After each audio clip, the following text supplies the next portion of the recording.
It sounds like police have captured a stabbing suspect. Hopefully we have a reporter getting on this story too, because this news is new to me. It's out of Midtown Atlanta, and I do see a shot up of this. So Billy Heath is on the story. There's a look right there at the scene. Right now, all we see is an Atlanta police car. Hey, good afternoon, Jasmine. Hey, Billy, how's it going? Hey, doing good. So what I want you to see right now, this is the last bit of that lingering police presence. There was a huge amount of officers on the 17th Street Bridge. If our viewers, know the area well, this is the Atlantic Station area. I'll zoom out there for a second. But definitely a whirlwind, I'd say past 45 minutes to an hour now. Myself and Eric Perry, we were down here covering a story. And we saw the cops just start flying past us. We knew something was going on and we had to cover it. Turns out police were after a stabbing suspect. And that chase, I think we have some video, Jasmine, that we may be showing at this point. That chase led them to be running alongside I-85-75 southbound, where they ultimately captured that suspect. But talk about sort of a chaotic scene playing out in Midtown. There were police officers, doing what they had to do, but flying through the streets, chasing after the stabbing suspect, making sure they get the situation under control, which they've been able to do. There's a couple, like I said, lingering officers here on the 17th Street Bridge, but captured some video just moments before that apprehension there on I-85-75 southbound, Jasmine. Thanks for giving this update here. Again, this is news to me as well. What time did this all unfold?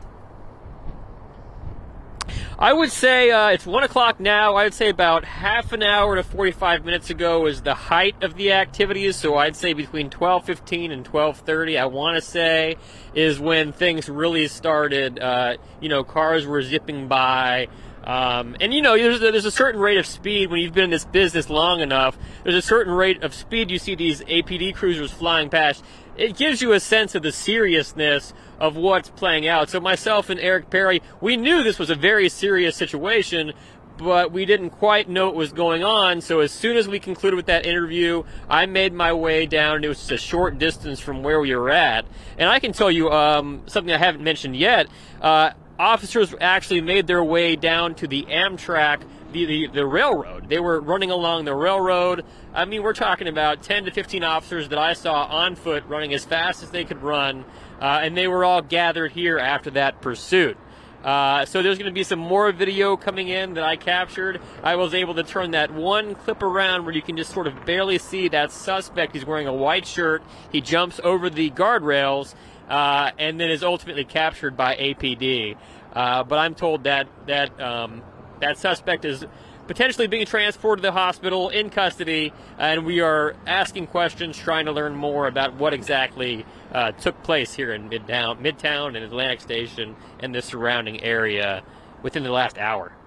Jasmine. All right, Billy, thank you so much for giving us an update, and we're all looking forward to hearing what else you gather about this situation. We're going to move forward now. That was our Billy Heath. They're reporting on a breaking situation in Midtown Atlanta, police capturing a stabbing suspect. Let's talk about what's happening over in Norfolk, Virginia. Old Dominion University there had an active incident. Let me tell you more about it. 2 people were injured in a shooting on the campus of Old Dominion University. School officials say that the suspected gunman is dead. There was a massive police presence on campus in Norfolk this morning. The gunman reportedly opened fire inside Constant Hall. The 2 victims were hospitalized, but their conditions are unknown. Classes have been suspended and people are urged to avoid the area. Scary situation there for students there at Old Dominion University. A shooting on campus. But the suspected gunman is dead. I'm pretty sure authorities will say that this situation is not a danger anymore to students, but it is a scary one. I wanted to give you an update there. But let's move back home to the Atlanta area and take a look at what Fox 5 News is working on today. Our Tanya Mendoza, assignment manager, is joining us live. Tanya, thanks for joining us. I know that there's a lot of stories we're covering today. That's right. It's a busy news day here in the newsroom. We have covered several stories. And I want to start out with one early this morning at around 6:53 a.m. A DeKalb County school bus carrying 29 students at Claremont Road and Claremont Way was involved in a traffic accident. We're told by Brookhaven PD and DeKalb County Schools Police that it seems like a separate driver ran a red light there, hit the school bus. That caused the school bus to hit another vehicle. The school bus ended up on an embankment. They are saying the bus driver and 4 students were transported to a local hospital, but all injuries are currently reported as non-life threatening. We had Kim Leffler out there earlier this morning, and that is all cleared up, and everything is back to normal.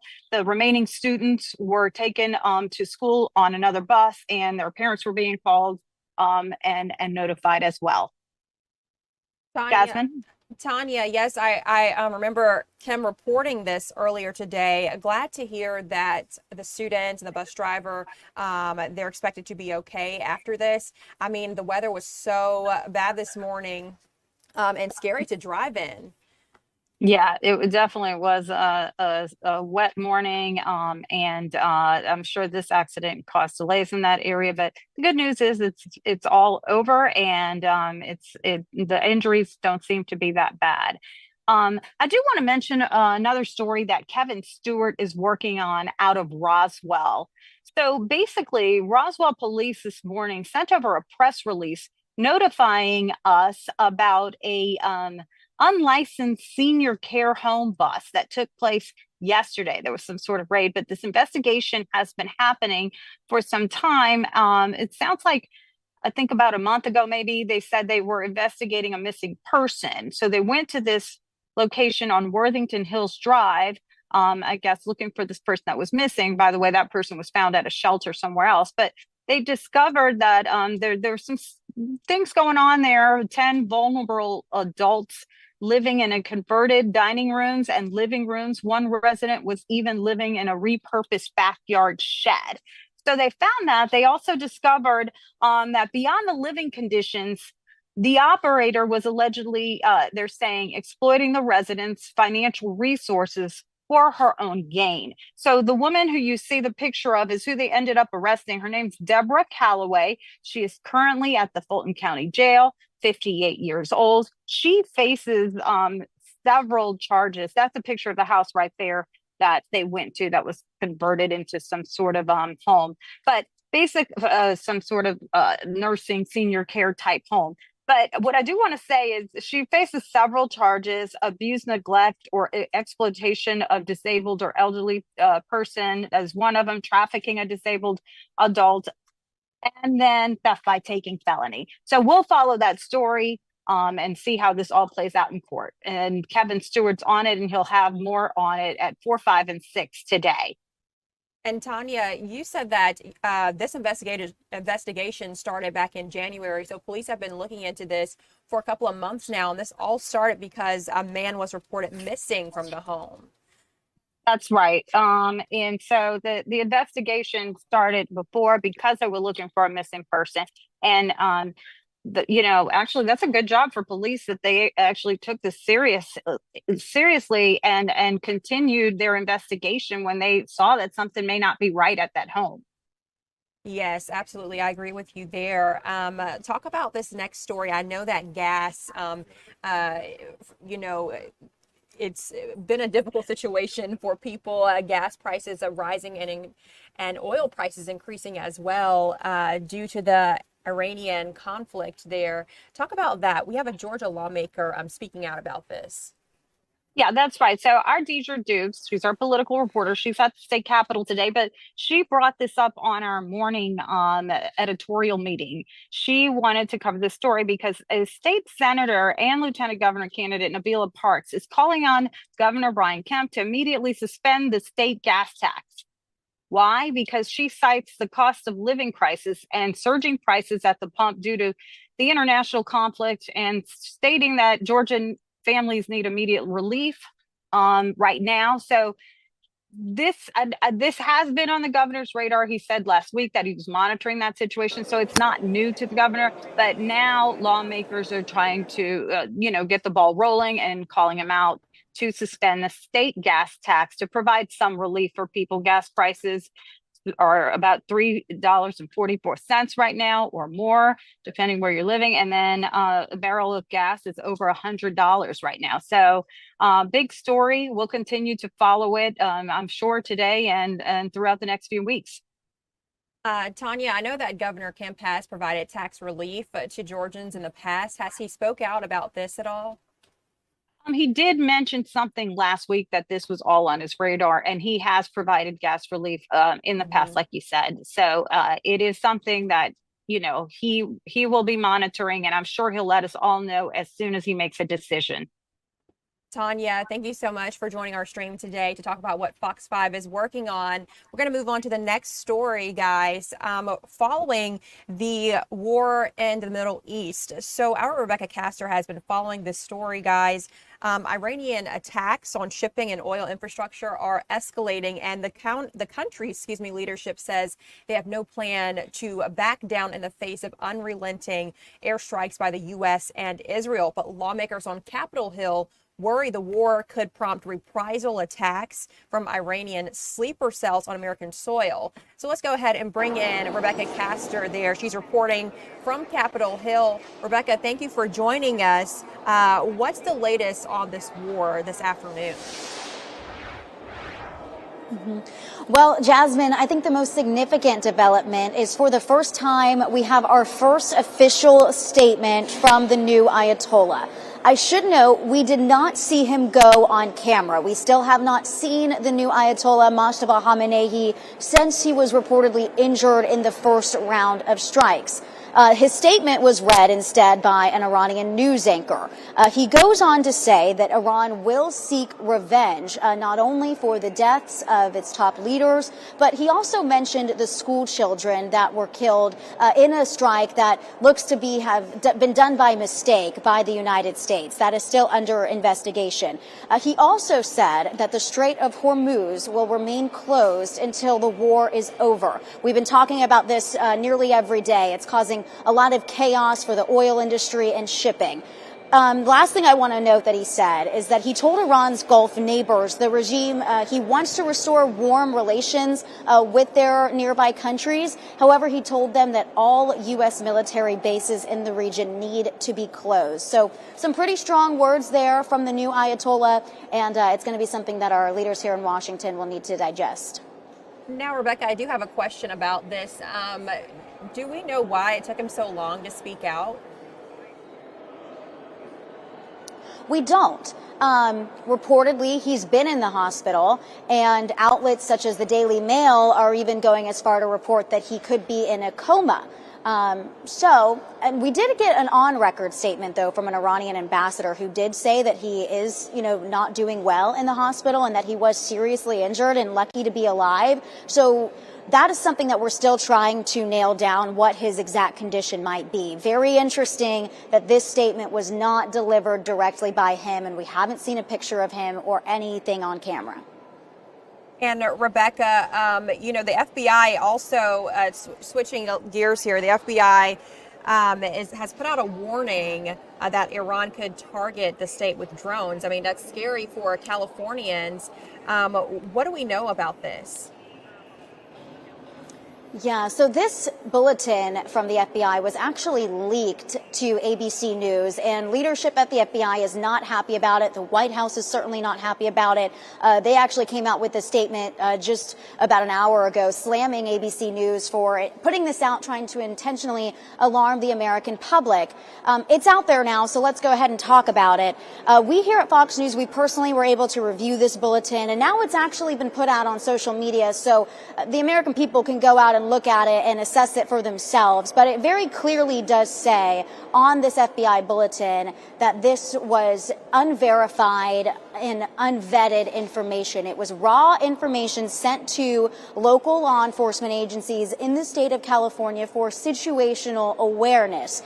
So all that to say, it did go on to warn local agencies in California that the FBI had some preliminary, very little information that there possibly was going to be a threat that Iran was going to launch drones from a boat off the coast of the U.S. towards California.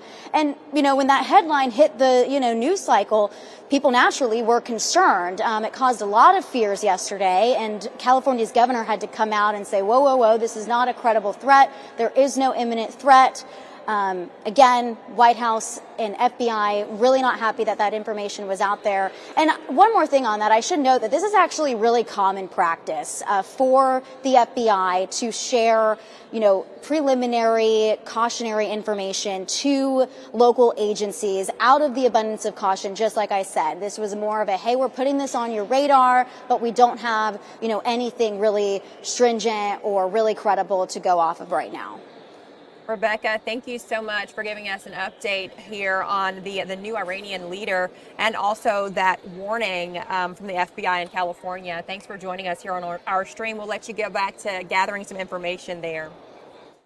Guys, that was Rebecca Castor there giving us an update on the conflict in the Middle East. Let's go ahead and talk about weather now. Jonathan Stacy is here this afternoon to give us an update, and we saw a lot of rain this morning and even overnight. It was quite the show, wasn't it? Yeah. It likely woke a lot of people up from their sleep. And then if you were going to work, you may have had to wade through the water and through the lightning to get to where you were going. All of that energy's out of here now, and sunshine's moving in. But sunshine is not coming by itself.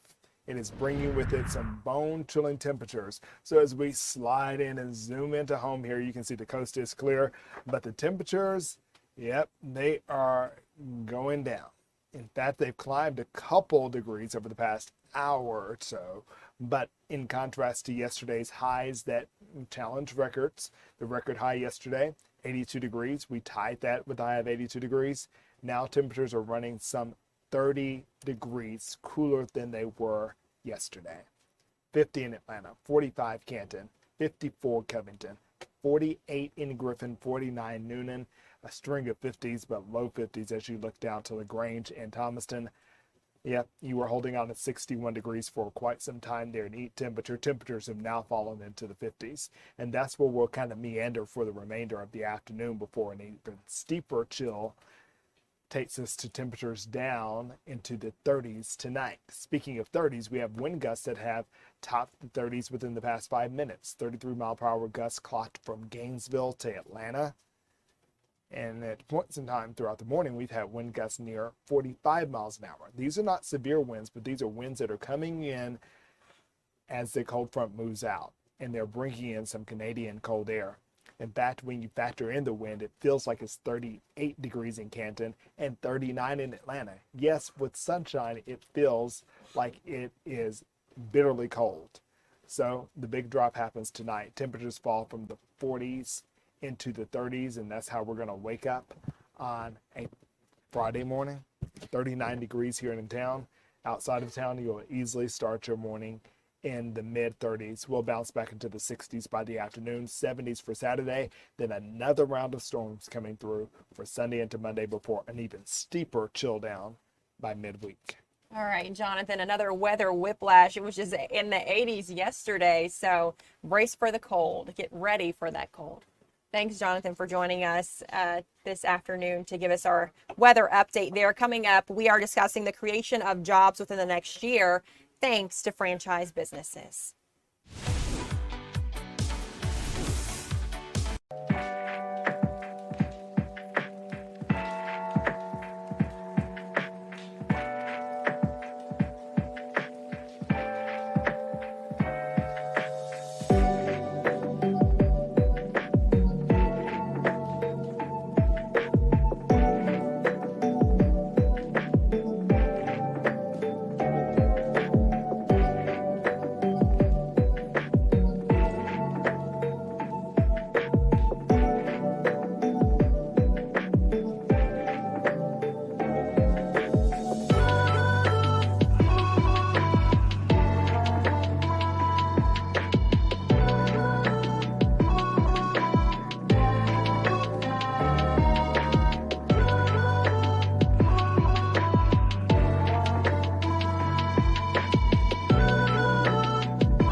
Welcome back. A recent report shares an outlook for 2026 about jobs, especially from franchise businesses. Matt Haller is the International Franchise Association president and CEO. He's joining us now to discuss the findings for the state of Georgia. So, Matt, thanks for joining us. What are the biggest takeaways from the 2026 franchising economic outlook?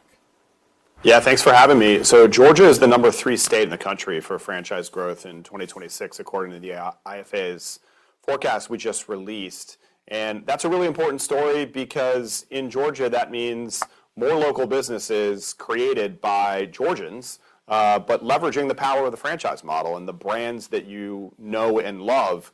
And it's important to remember that when those brands grow, they're growing using the know-how of an individual that knows that community. So they may be common logos that you understand and recognize, but they are local businesses created across the Georgia economy, and it's an exciting time for Georgia and franchising. Georgia is one of the fastest growing states for franchising. What do you think is driving that growth? I think there's a number of things. Number one, it's a growing state. The population growth is happening, and that's important for new business development. Number two, you have a really favorable business environment in terms of policy, and that also underpins this, particularly for these are small businesses. So that's really important.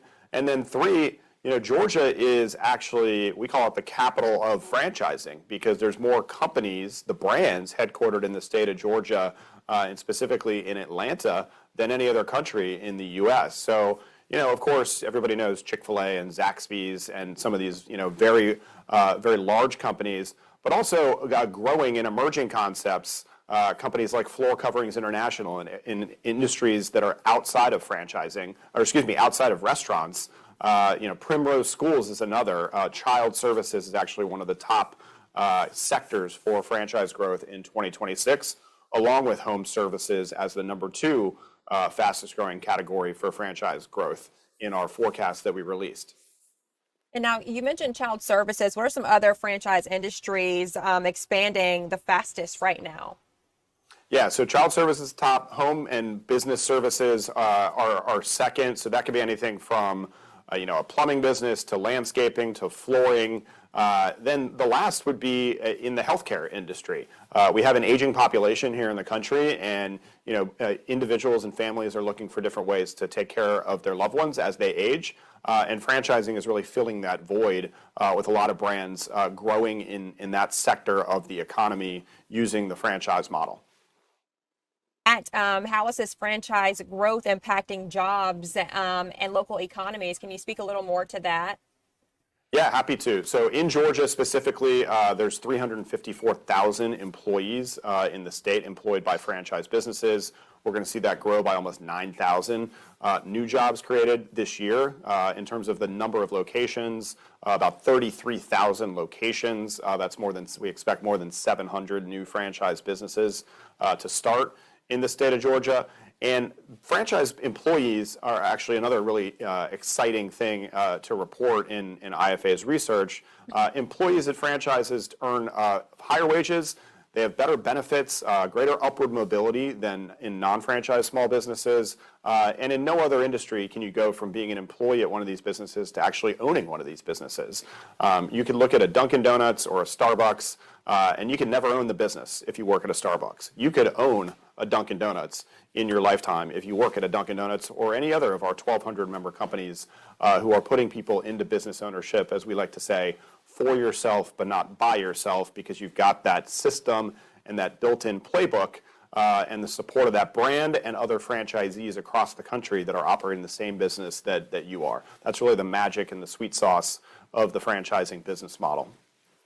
Matt, thank you so much for joining us to talk about this, very interesting information you have for us. We do have to get to our next story, so I want to thank you for joining us to talk about how franchise growth is impacting Georgia and jobs here. Guys, let's go ahead and talk about something else happening in Georgia soon. The World Cup is less than 3 months away. I know many of you are excited. Cities across the U.S. are working to set up training facilities that teams will call home this June and July. Fox's Oliviana Calmes got a look inside one of those base camps in Kansas City, and it looks so much fun out there. Talk about this training camp out of Kansas City. Hey, well, you guys in Atlanta are no stranger to the excitement leading up to the 2026 World Cup. This is a big one, but basically these base camps are facilities where teams will live, train, and practice for the tournament. In between those matches, they'll be able to stay here, get to know those regions. Here in Kansas City, Argentina will be staying here.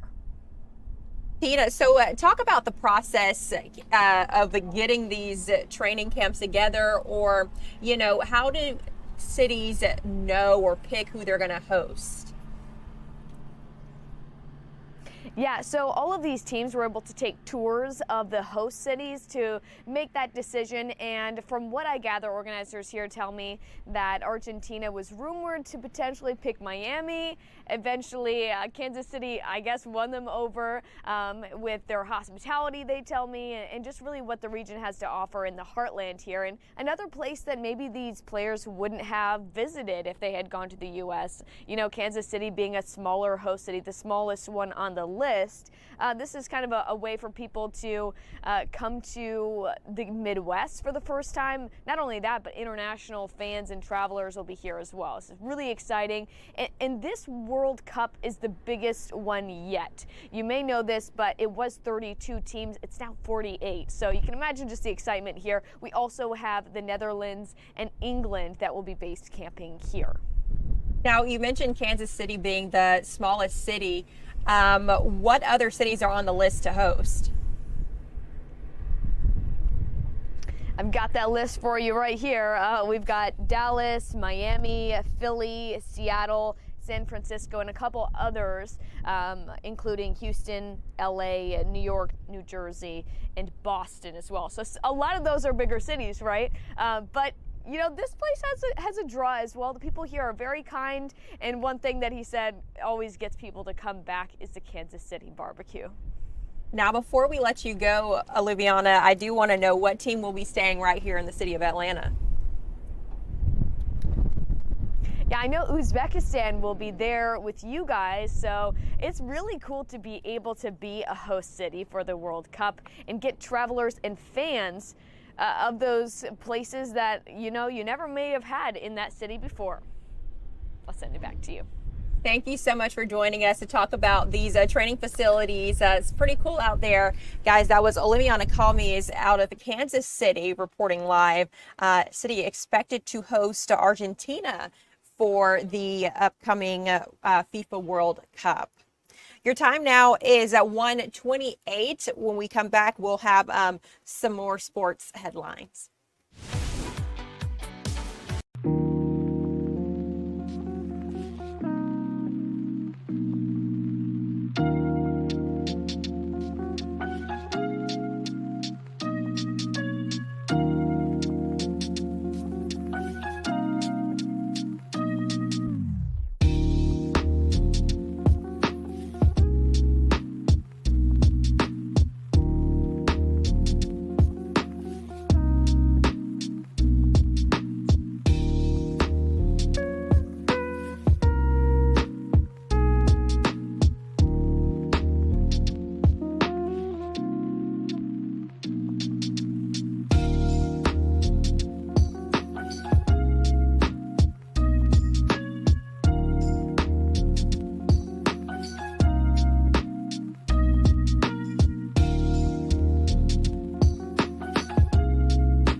Welcome back, guys, to Fox 5 News Live. Women's sports having a huge moment right now, and Atlanta is right in the middle of it. With the ACC Women's Tournament in Duluth this week, March Madness is days away. Fans are looking to be a part of the action. StubHub has just launched her Sports Hub, connecting fans. And joining us now is Jill Gonzalez from StubHub. Jill, thank you so much for joining us. Thanks for having me. So, Jill, talk a little bit about her Sports Hub. It's my first time hearing about this organization. So, talk about this and what you all do. Absolutely. So her Sports Hub was something that we launched this month for Women's History Month, but it's here to stay. So we're keeping it up. It's essentially a dedicated hub, the first ever with only women's sports available. So you can check out your NWSL, you can look at the WNBA, you can look at the upcoming NCAA women's tournament, everything in one place. So you can see upcoming women's events, and you can actually look at multiple seasons all at once in a nice little calendar view. Cool, Jill. Thanks for explaining that. What are you all seeing in the ticket data at StubHub? Yeah, so one of the reasons why we decided to launch this year is just the spikes in women's sports demands that we've been seeing, especially during the Olympics, especially for hockey. I mean, we saw spikes that we've just never seen before, and we clued into that. I mean, women's sports have been here, they're here to stay. And these cultural moments where we see more fandom, where we see more fans come into the mix, we just want to be able to support them. So after the Olympics, we actually saw an increase of over 350% for the WNBA. A lot of the people coming to the site, 90% of them are first-time women's sports buyers. So this is not just a spike. This is a new generation of fans. And Jill, you know, when fans get inspired by a big moment, a breakout player or a Cinderella run, how quickly do you see that translate into ticket demand? Pretty immediately. So, you know, I think a good example is this weekend we'll see the NCAA March Madness bracket. We'll see Selection Sunday. So pretty immediately after that, in the first 24 to 48 hours after one of these major events, that's when we see a pretty big spike in demand. So that's what we'll be looking for this weekend. Again, that's what we saw right after the Olympics, during the Olympics, when the women won the gold medal. We're seeing the PWHL, which is the Women's Hockey League, have the best year it's ever had. I'm coming to you from New York. They're going to sell out Madison Square Garden next month. So we're seeing these spikes pretty immediate. And then, like I said, they really are long lasting. Jill, I have one more question for you. Where can fans go if they want to check out her Sports Hub and grab tickets? Yeah, go to stubhub.com/hersportshub and you'll see a lot of tickets there. This is a great time, especially for Atlanta. We have the Dream season coming up. As you said, the women's basketball tournament, the ACC, was just in Duluth, in your backyard. So it's a really big time for women's sports in Atlanta. Jill, thanks so much for joining us today to talk about this. Pretty cool here. I'm going to have to tell some of my friends who love women's sports, especially basketball, both, you know, from the WNBA and college, about this app here, about this initiative here. Sounds great. We're ready for them. Thanks for joining us, Jill. Moving now to the next story, guys, back here. With a new story. The Atlanta BeltLine and Trees Atlanta are marking 20 years of partnership in a big way. Fox 5's Chris Rosenthal is live at Trees Atlanta with a closer look at this and just what they're doing to celebrate this milestone on the ever-growing BeltLine. Hey there, Chris. What can you show us out there? Yeah, absolutely. So I'm on the BeltLine right now, and the BeltLine and Trees Atlanta just announced that officially the BeltLine is the world's longest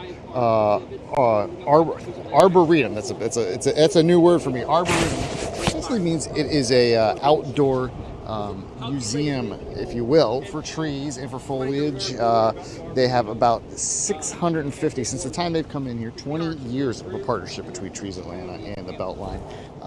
They have about 650 species here of trees and woody shrubs. So when you come out to the BeltLine, you know, you really get to enjoy this variety of diversity. It's more than just those restaurants and bars and things like that. It's really kind of like a walking outdoor nature trail. 12.44 miles of linear arboretum, and will be expanded to about 17 miles by the summertime, they say, which is just in time for FIFA World Cup. Greg Levine here with the Trees of Land is actually giving a tour here to the media. Let's see if I can catch up to him. Greg, can I ask you real quick? So, Sure. Tell me about this milestone here. This this world's longest linear arboretum. Tell me, what does this mean? Why is this important? Sure. So right now we're on the west side of the BeltLine Arboretum, and it's really a great day that we've announced it's the longest arboretum in the world. And why is that important? Well, it's a botanical garden. An arboretum is a botanical garden that focuses on woody plants.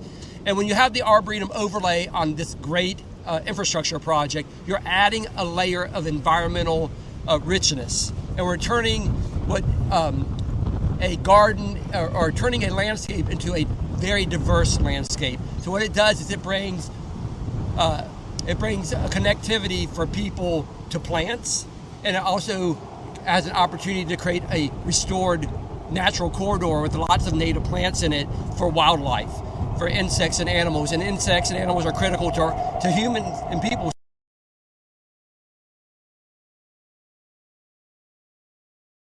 To remind themselves they're part of an ecosystem. And that's what having a garden here with signage and educational opportunities, having an opportunity for the 2.5 million visitors this year to be connected to that they're part of nature and learning lessons that they can bring home and make their own community, neighborhood, or home part of nature as well by planting diverse plants that support more insects and animals. And that means we're going to have a healthier planet now, but also ensures that we have a more forested BeltLine and a shady BeltLine doing all the environmental benefits for many generations to come. Awesome. Greg Levine, thank you so much. So we'll be with you guys. We'll be with them a little bit more on this tour of the BeltLine as we go along. And I'll tell you, you never really think so much about the trees and the plants, but next time you're out here, take a look at it. This place. It really is a spectacular outdoor garden, and a record-setting one now. Chris, thank you so much for talking about this and showing us this picture. It is so beautiful out there. We have some breaking news to get to, so I'm gonna let you go and enjoy that beautiful green space, that greenery out there. Guys, I am seeing reports of an active shooter threat at a Jewish synagogue there. Let me throw up a banner for you. This is out of Illinois. So here's what we know so far. Police are responding to a scene in West Bloomfield for an active situation. Sources say an active shooter threat it's located in the area of Temple, Israel. Again, this is in Illinois. A major scene was reported there at Temple, Israel, and it's located on Walnut Lake Road. Smoke was seen spewing from the building with several police vehicles spotted around the perimeter. And you can see there, the camera's a little bit shaky, but you can see the lineup of police cars on that street there that is near Temple, Israel, which is on Walnut Lake Road. Again, this is in Illinois.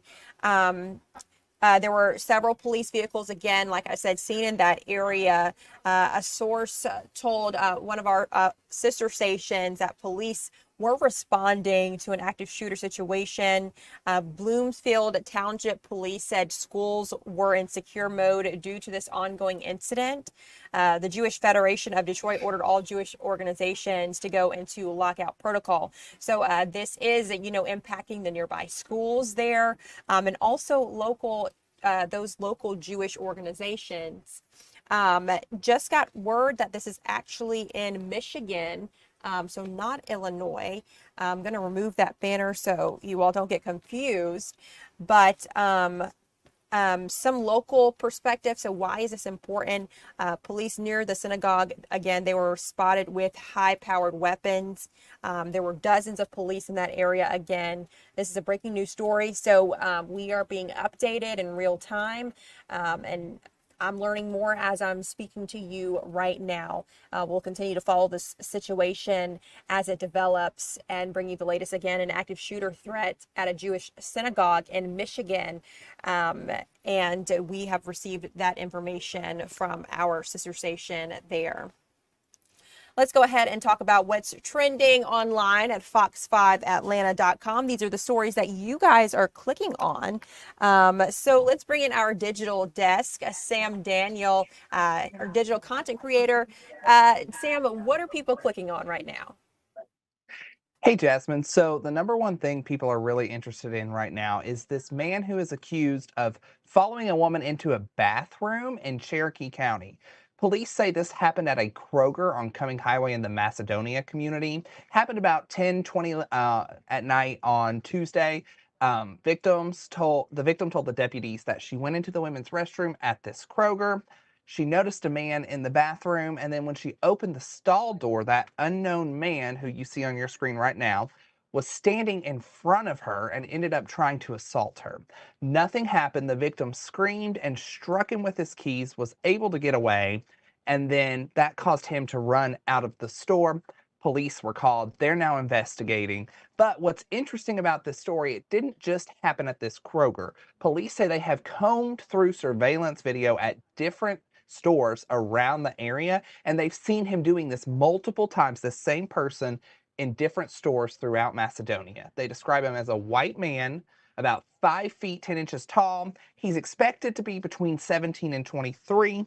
And then when this happened, he was wearing black pants, a navy hoodie, and had what the police call a man bun. So they are searching for him. They're asking for anybody who has any information on this to call the Cherokee County Sheriff's Office because they want to catch this man with how brazen he's being. What a scary situation. You did mention this happened at a Kroger there. Yes, at a Kroger, Oh my goodness, at a yeah. gas station, and then some other stores too that police haven't specifically identified. That is pretty scary, especially when you go to the grocery store. You hope to be safe. So, I hope they're able to capture this suspect in this case. Another story that's trending, I did read about this earlier this morning. A mom arrested after leaving her kids in a mall parking lot. Can you talk about that? Yes, so this mom who's been identified by police in Cobb County is 42-year-old Angela Weichman was arrested and charged with 3 counts of reckless conduct yesterday. Officials say that a DJ Webb, was in the town center mall parking lot when he noticed one of the kids walking around. This was a 2-year-old girl. He tried to figure out where she was coming from, saw a car with 2 other kids who police say were 5 and 7 in them by themselves. So he went to the car window, knocked on it, and said, "Hey, I think your little sister is running around the parking lot." One of the older brothers got out of the car, went and grabbed the little girl, and that's when the DJ Webb, figured out that the mom, the parent, whoever was supposed to be with them wasn't there, and these kids were just stuck in the car, so he called 911. Police came, they started searching for the mom. They found Weichman in the store, arrested her, charged her with 3 counts of reckless conduct, and they're not sure on an exact amount of time. But police say they went through an iPad that the 2 older boys were using in the car to watch videos, and they think that they were in the car around an hour without supervision. Oh, wow, an hour. Wow. That's a long time. And yesterday was hot. And we do a lot of reporting here yeah. about if you leave somebody in a car, how quickly it can turn deadly. So everything worked out in this situation. But as we get warmer, you got to remember that. Yes, absolutely. And it's just heartbreaking too to see that child right there just walking around the parking lot. So a scary situation there. I'm glad that the kids are safe. So thanks for giving us an update there. Talk about the loud sirens that people are hearing, and people are probably getting annoyed with them. Yeah, at Dobbins Air Force Base. So they're doing some training right now, and they said that it's going to last all week. They just want people to know don't be shocked if you hear sirens or what they're calling the giant voice, which is their kind of speaker system they use on the base to notify people of what's going on. They said there's no real threat, and that if there were a real threat, it would not just be on the base that you hear this type of stuff. Both Cobb County officials and Air Force officials said there is a way for them to let citizens know around Cobb County if anything's going on, so you won't just have to rely on stuff that you hear at the base. Sam, thank you so much for talking about what's trending online today. Thanks for joining our stream. Guys, your time is at 1:46. We're going to have some more stories when we return.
Welcome back, guys. Jasmine Cornell here from Fox 5 News Live.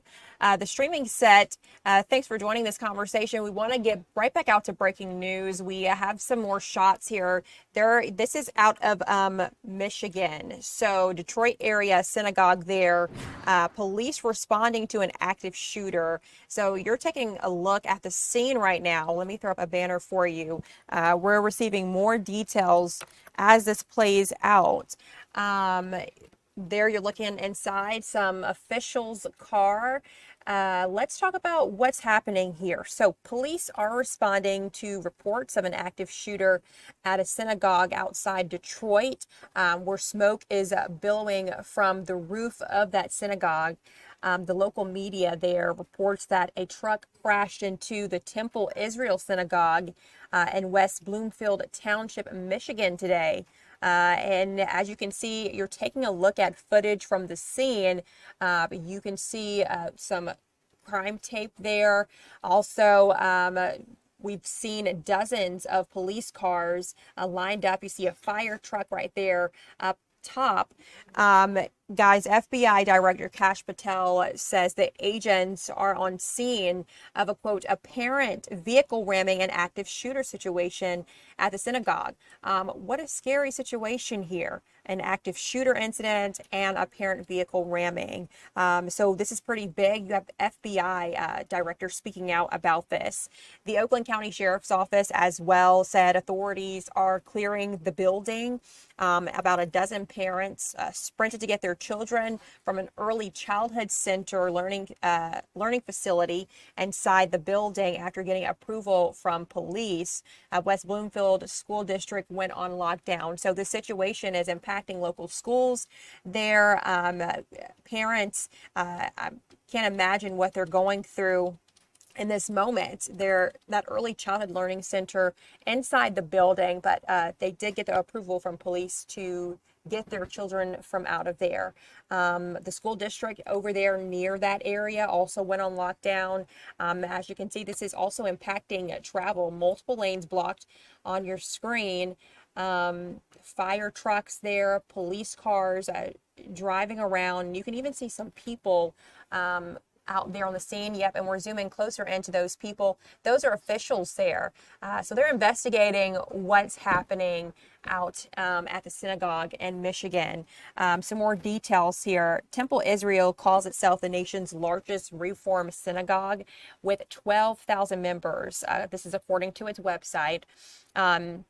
It has an early childhood education center, like I mentioned, and it offers educational programs for families and adults here. So the website says the synagogue is passionate about helping Jewish communities across the globe, and that its mission is to create a community building through the lens of Reform Judaism.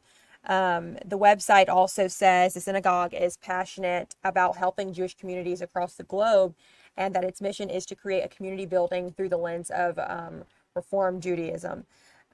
So the Jewish Federation of Detroit advised all Jewish organizations in the area to go back into lockout protocol. They say, quote, nobody in or out your building. So this is a scary situation here. So we did get reports that no deaths were reported. Officials say security engaged in gunfire and the suspect is at large after the attack, but no deaths reported. So they are still looking for that suspect in this situation. Again, the FBI Director Kash Patel said that his agents are on scene for an apparent vehicle ramming and active shooter situation. So search underway for the suspect here. This incident impacting the Jewish community is also impacting local schools. We know that the local school district there, West Bloomfield School District, went on lockdown. And even parents were advised to get their kids from an early childhood learning center early. That center was actually inside the building where this apparent vehicle ramming and active shooter situation was, the synagogue. So for those still joining or just joining us now on TikTok and wherever you're watching Fox Local, let's run back through the facts here. Suspect still at large. So authorities still searching for the person who is involved in this. So police, we've received reports that police are responding to an active shooter at a synagogue. The synagogue is outside of Detroit, so it is in Michigan. And people reported seeing smoke billowing from the roof. The local media there said that a truck crashed into Temple Israel Synagogue. That's in West Bloomfield Township.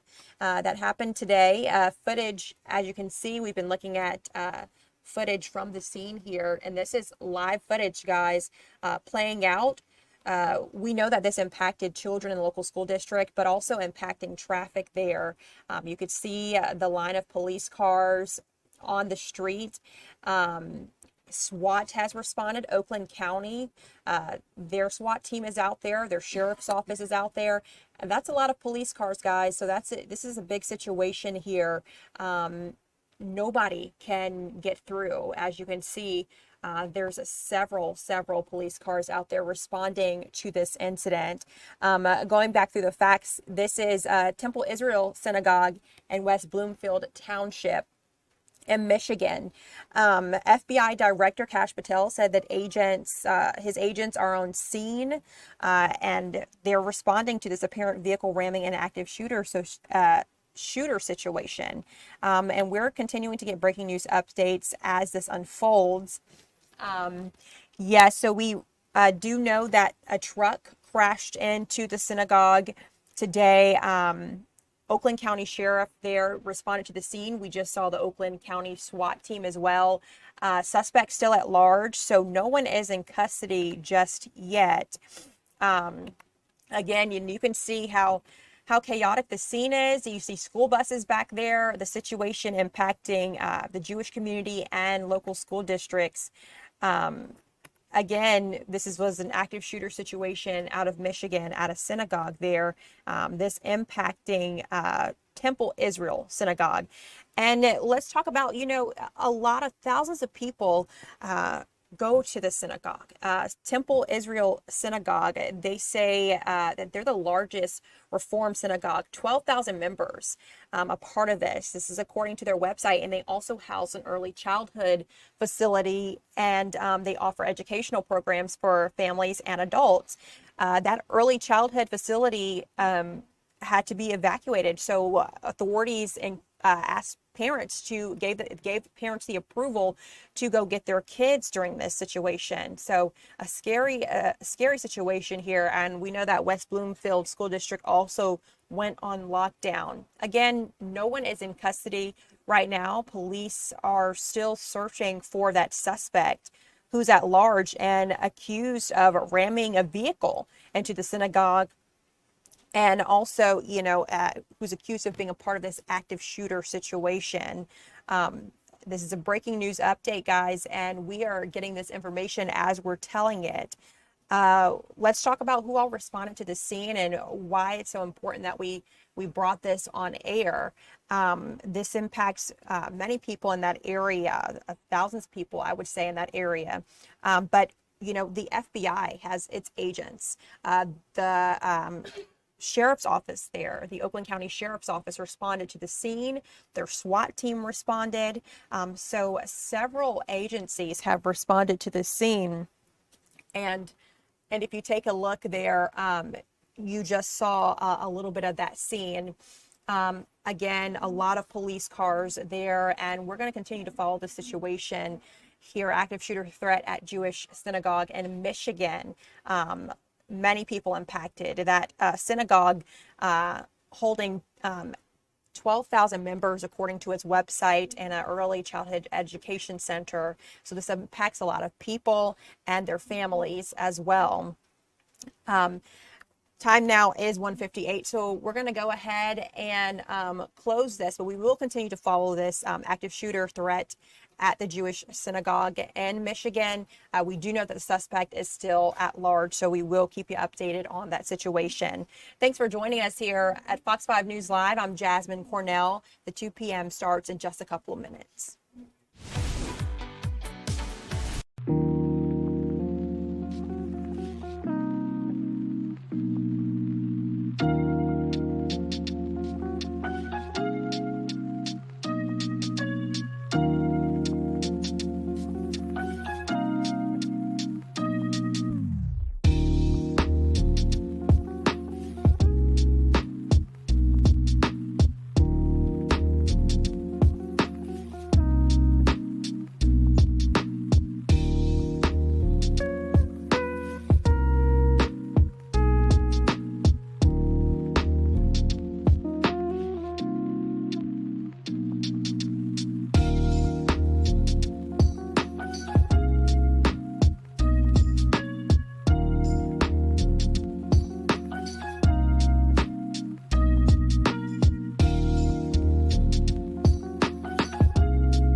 Hey guys, welcome to Fox 5 News Live. I'm Judea Murray. There's a lot happening all around Georgia, all around the world. We'll get into some of our more hyperlocal stories in just a second, but first and foremost, did you see this video earlier today? A suspect has been captured after a chase on the side of the highway. Our photojournalist Billy Heath got out there pretty quickly and actually saw it taking place.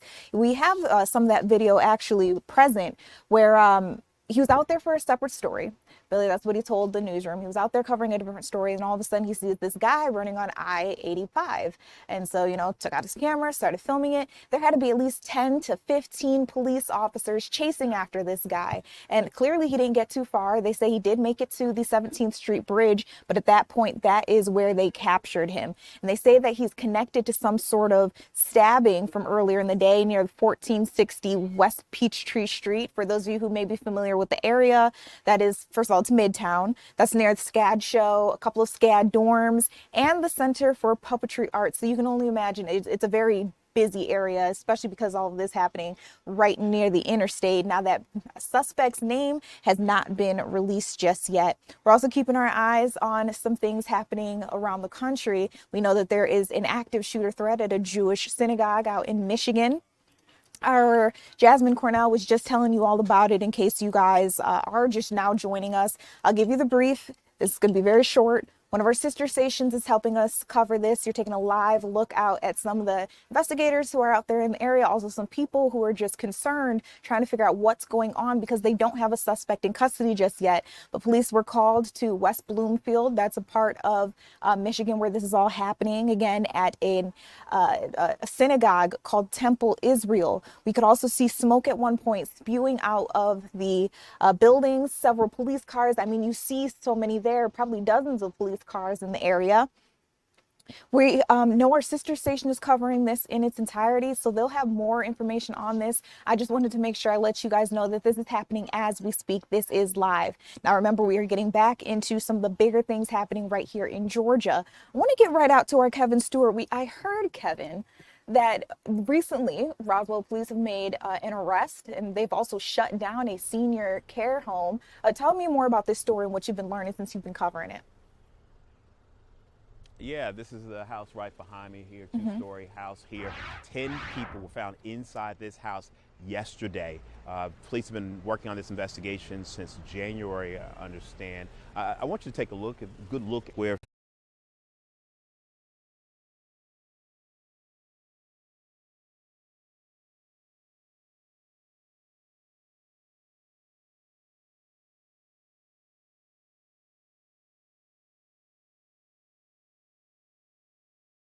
feet, and residents were in personal care facilities, which is good news. We're told the suspect here is 58-year-old Deborah Calloway. This is her home, and right now she's charged with elder trafficking, elder abuse, financial card transaction fraud, and forgery. They got wind of this situation back in January, as I noted. It started with a missing man from the home. Investigators noted some red flags and began digging deeper. Eventually, that man was found in Atlanta, but that just opened up a can of worms. They began digging further. In the end, police believe the activity at this house had been going back since 2019 at least. Take a listen to the police information officer.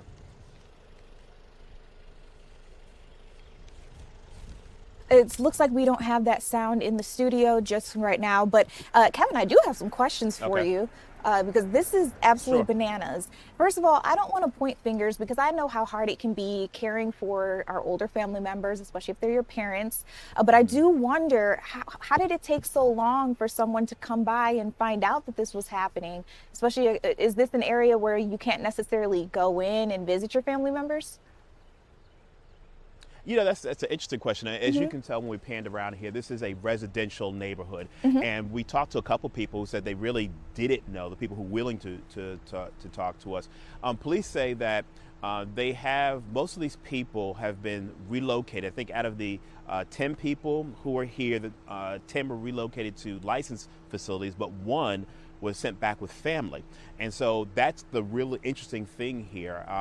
One of the people that we talked to theorized that, because any kind of care, senior care, daycare, it's very expensive, and maybe that's one of the reasons why people located into this spot.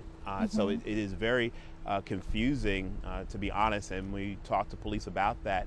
They couldn't shed a whole lot of detail that specifically, but we certainly say that this is something that bears very close watching to try to sift through all of that information. For sure. I mean, the other question that I have for you, I know one of the things they're looking at here is elder exploitation. Are they specifically looking at the fact that these older people were crammed into rooms, or is there something else that I'm missing here? No, that's it. I mean, basically, this is a 4-bedroom, 2-bath house.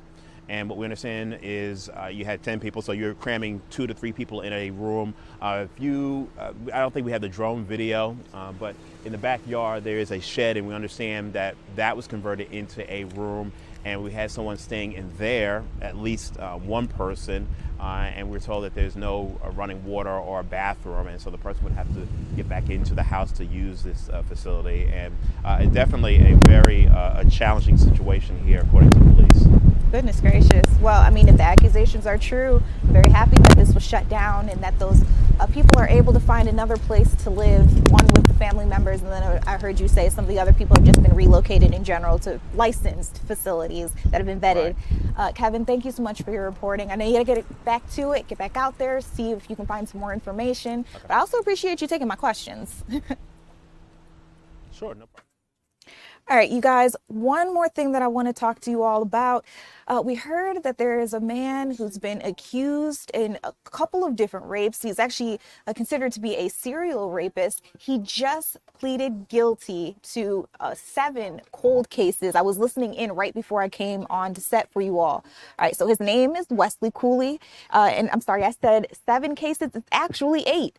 He's been accused of sexual assault in 8 cold cases from all around the metro Atlanta area. He had a plea hearing today, and he just pleaded guilty. The charges include 3 counts of rape, kidnapping with bodily injury, aggravated sodomy, criminal attempt to commit rape, and aggravated assault. The victims you see on the screen there range anywhere between 15 to 38 years old. Now, he was arrested February 2020 near his home in Conyers. He's been in jail without bond ever since. So the big question is, how did they catch him? Well, you're looking at some of the evidence there. They say that officials matched his DNA to a rape in 2017, and then that's when they started scratching their heads. Wonder if he's connected to anything else. They dug a little deeper and they found that he matched 7 other cases. These attacks spanned a period of nearly 2 decades. And like I told you there, the victims ranged from teenagers to grown women. Again, he pleaded guilty. And in about an hour, we're going to hear from the DeKalb County District Attorney Sherry Boston on this case. But again, I was telling you, he was just in the courtroom. And so we were able to listen in to one of the attorneys in this case talking about some of those cases that he's facing. Let's listen in on that. As to count 3 and 4 of this indictment, the incident occurred on February 18th of 2013. The victim in that case was 16 years old at the time of this incident. She was off from school that day and was upset because she was being bullied in school, so she decided to clear her head by going for a jog. She ultimately ended up at the athletic complex behind the Miller Grove High School, and she sat on the baseball field bleachers, but away from the people that were actually there for the baseball game. She, at that point, began to cry over what was happening with her at school, and at that point, this defendant approached her. At first, she assumed that he was a father of one of the baseball players, and he began to console her and make small talk with her to cheer her up. He was surprised when she told him that she was 16 years old, as he indicated to her he believed that she was much younger than that. At some point, she decided that she wanted to go home, and so she got up from the bleachers and began walking away. The defendant followed her and began offering a ride in a green sedan. Not knowing him and realizing at that point that there was no child that would be leaving with him, she began to become scared and declined several times when he was offering that ride. He began offering her a job at a grocery store that he had. Not thinking that she would be able to get away from him, she ultimately complied and got into the vehicle. Once inside that vehicle, he then began driving and then making small talk. and then turned into the Sandstone subdivision off of Browns Mill Road here in DeKalb County. He turned into the beginning of a driveway and told her he needed to pick something up. Instead, he then immediately began to overpower her, ignoring her pleas to stop, and raped her and orally sodomized her in that vehicle. After the assault, he drove her in the direction of her home and then dropped her off a few blocks away. She immediately made her way to her residence and outcried to her father. They contacted authorities and went to DeKalb Medical for a sexual assault. This information that we're hearing right now all pertains to, I believe she said it was a 16-year-old victim, and that's just one of the 8 cases that I'm telling you are being brought against him. Again, he has already pleaded guilty. He's sitting in the courtroom actually listening into all of this. It's still going on as we speak. We'll touch base with it maybe a little later on in the show, but I do also want to be able to bring you guys a look at your weather forecast. This morning in Georgia, in Atlanta, was insane. We'll be talking all about it when we come back.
Hey guys, welcome back to Fox 5 News Live. I'm Judea Murray. It was quite an insane morning here in Atlanta. If you were trying to get anywhere, we saw so many big things happening. First and foremost, this bus that crashed into a car. We heard that there was a driver, 29 students involved in this.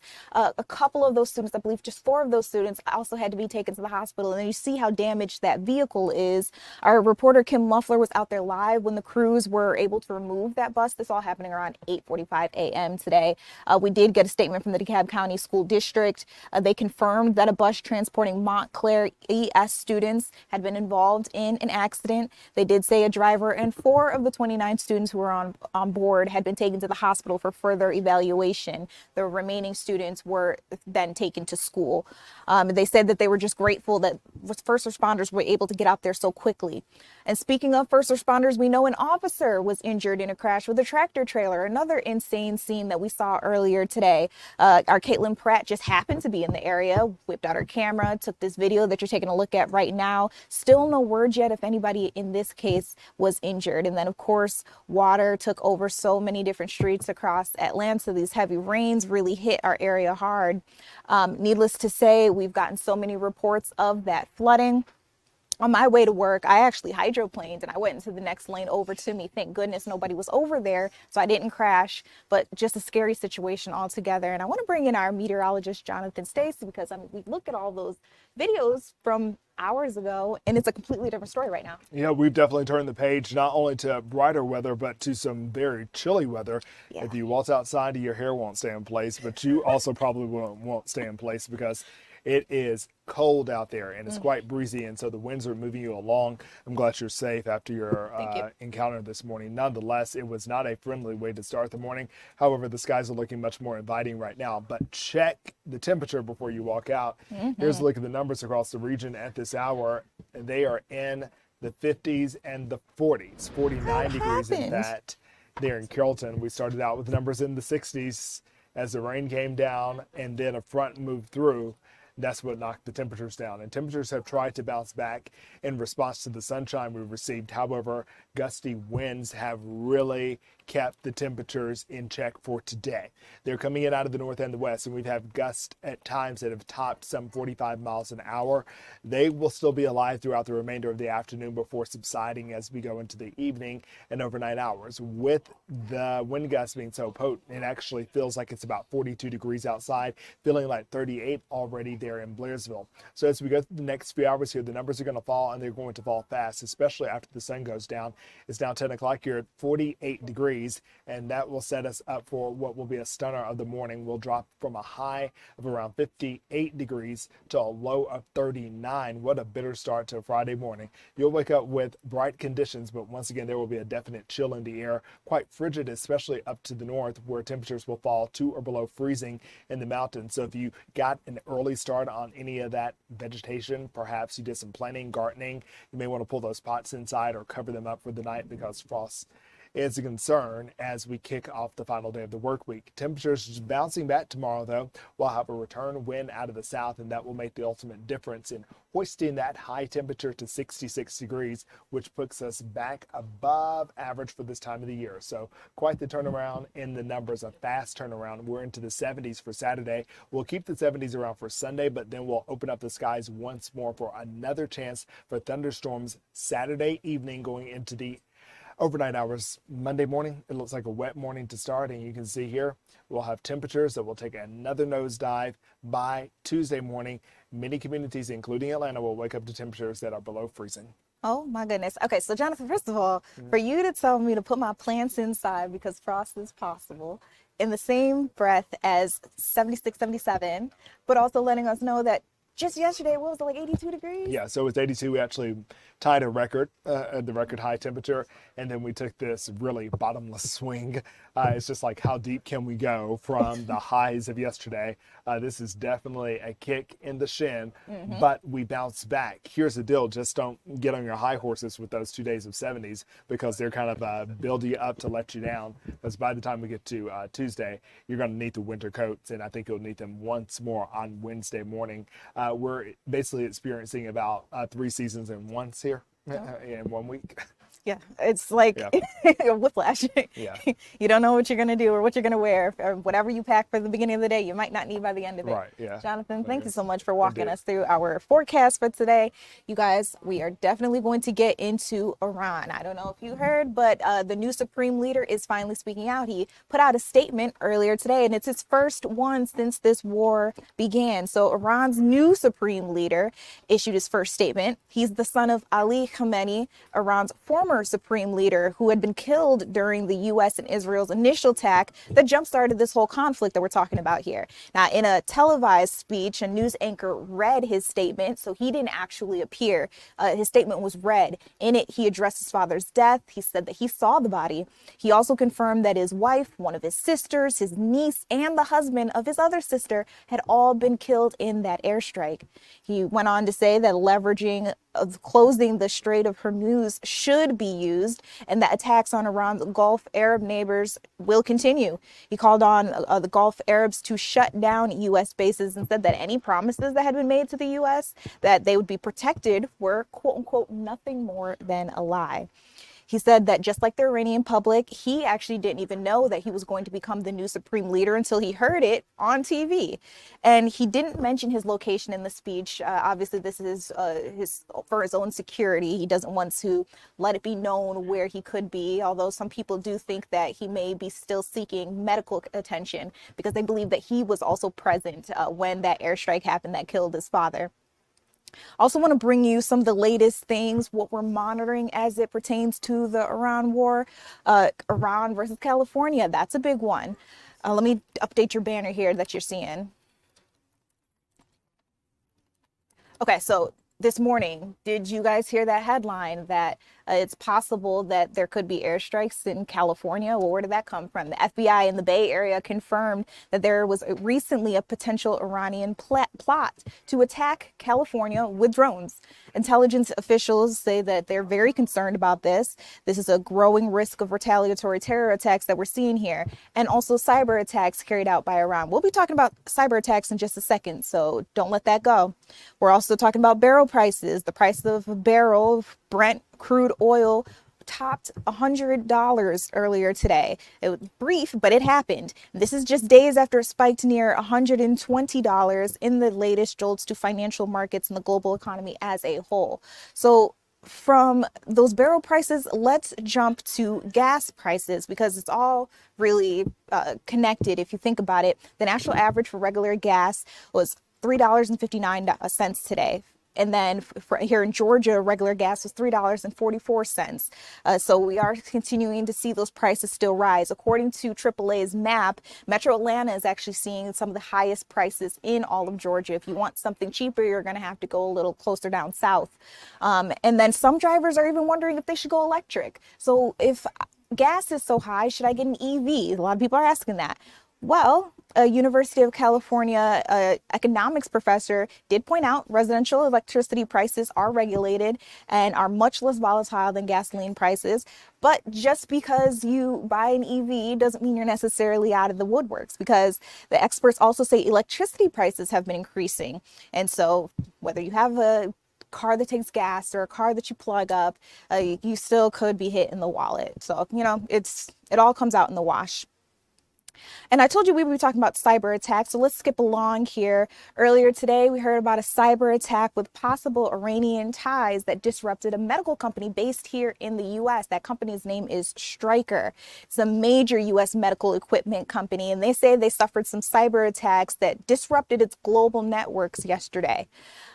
They saw a logo that is somewhat linked to a group that has some ties with Iran. That logo appeared on some of their company login pages. This is all being reported by the Wall Street Journal. Stryker's statement said that the cyber attack hit its Microsoft programs. There were emails seeking additional information, and they weren't immediately answered. So, big question there is, if someone really did hack them, which it seems to be the case, why? What were they looking for? Did they get any personal information? All these are questions that we don't necessarily have answers to. What I can tell you, though, is that a senior advisor at Recorded Future, they spoke to the Associated Press.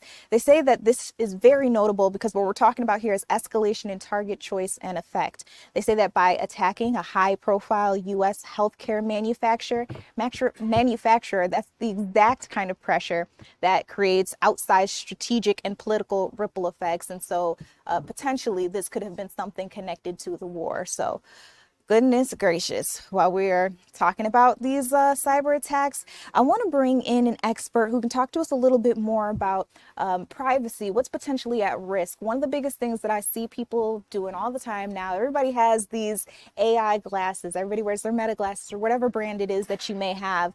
But what's the hidden cost of wearing smart glasses? We're going to talk to Harry Moggins. Harry, I love that you make time to join us. I got a couple of questions for you. Let's start with the very basic. Absolutely.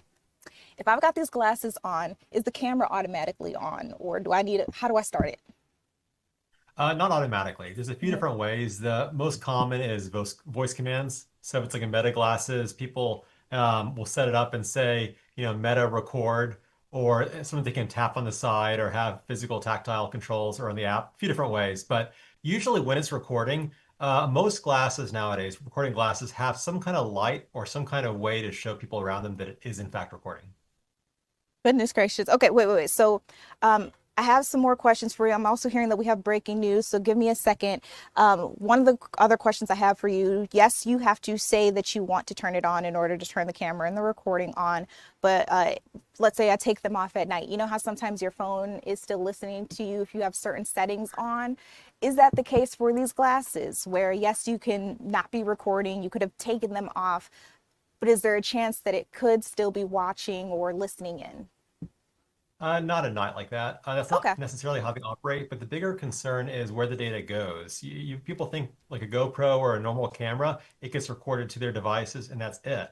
What people don't realize is if you turn on the AI features of a lot of these glasses, all of your videos get uploaded to the provider's cloud. So Meta, Facebook, OpenAI, in some cases Google, they're actually going to be having access to your real-time video recordings. And usually buried in the terms of service, that video can be used for training AI models. Now, a lot of people say training a model, what does that mean?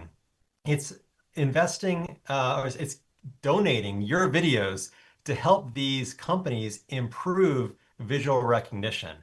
And that's not always entirely done by computers. Oftentimes humans will actually review the videos that you took on your smart glasses to say, yes, this is a dog, yes, this is a kitchen, and help the AI behind the scenes.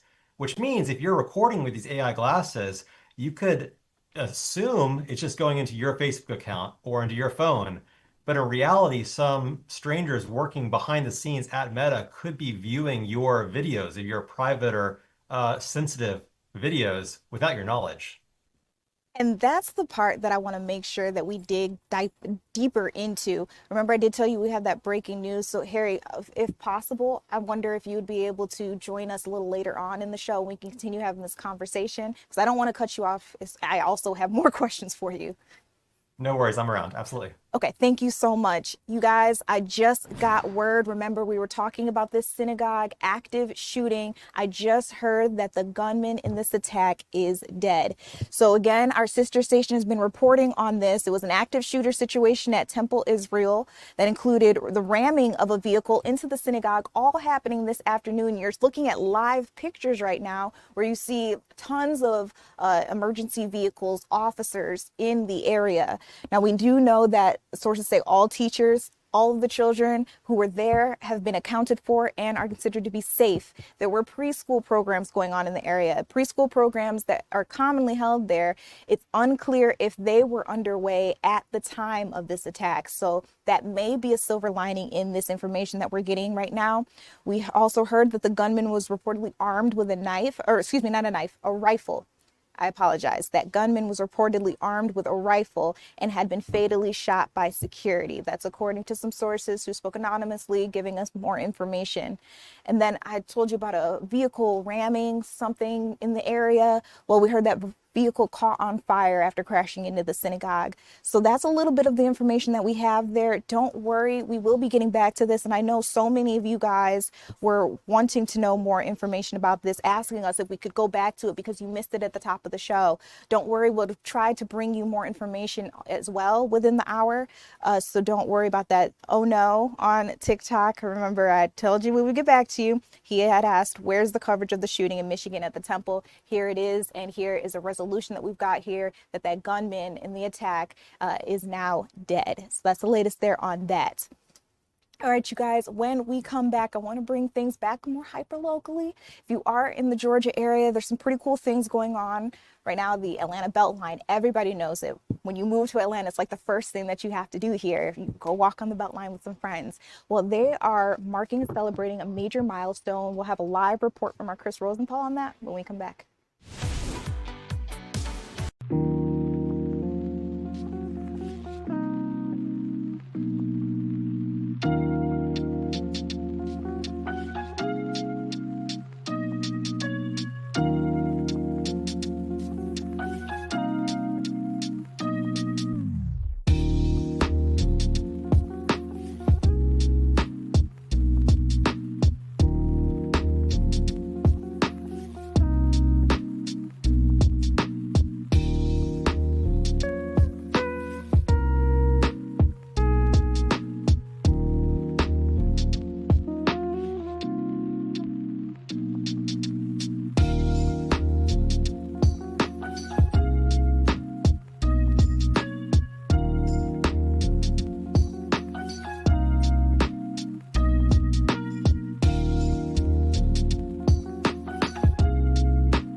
Hey guys, welcome back to Fox 5 News Live. Remember, we were talking about Atlanta's BeltLine. It is probably the best place to go out to if you're trying to make friends, you want to get out for some fresh air. There's always so much going on out there. And today, they're celebrating a major milestone. I want to get right out to our Chris Rosenthal. I won't take everything away from him. Chris, I want you to tell us what's happening out there.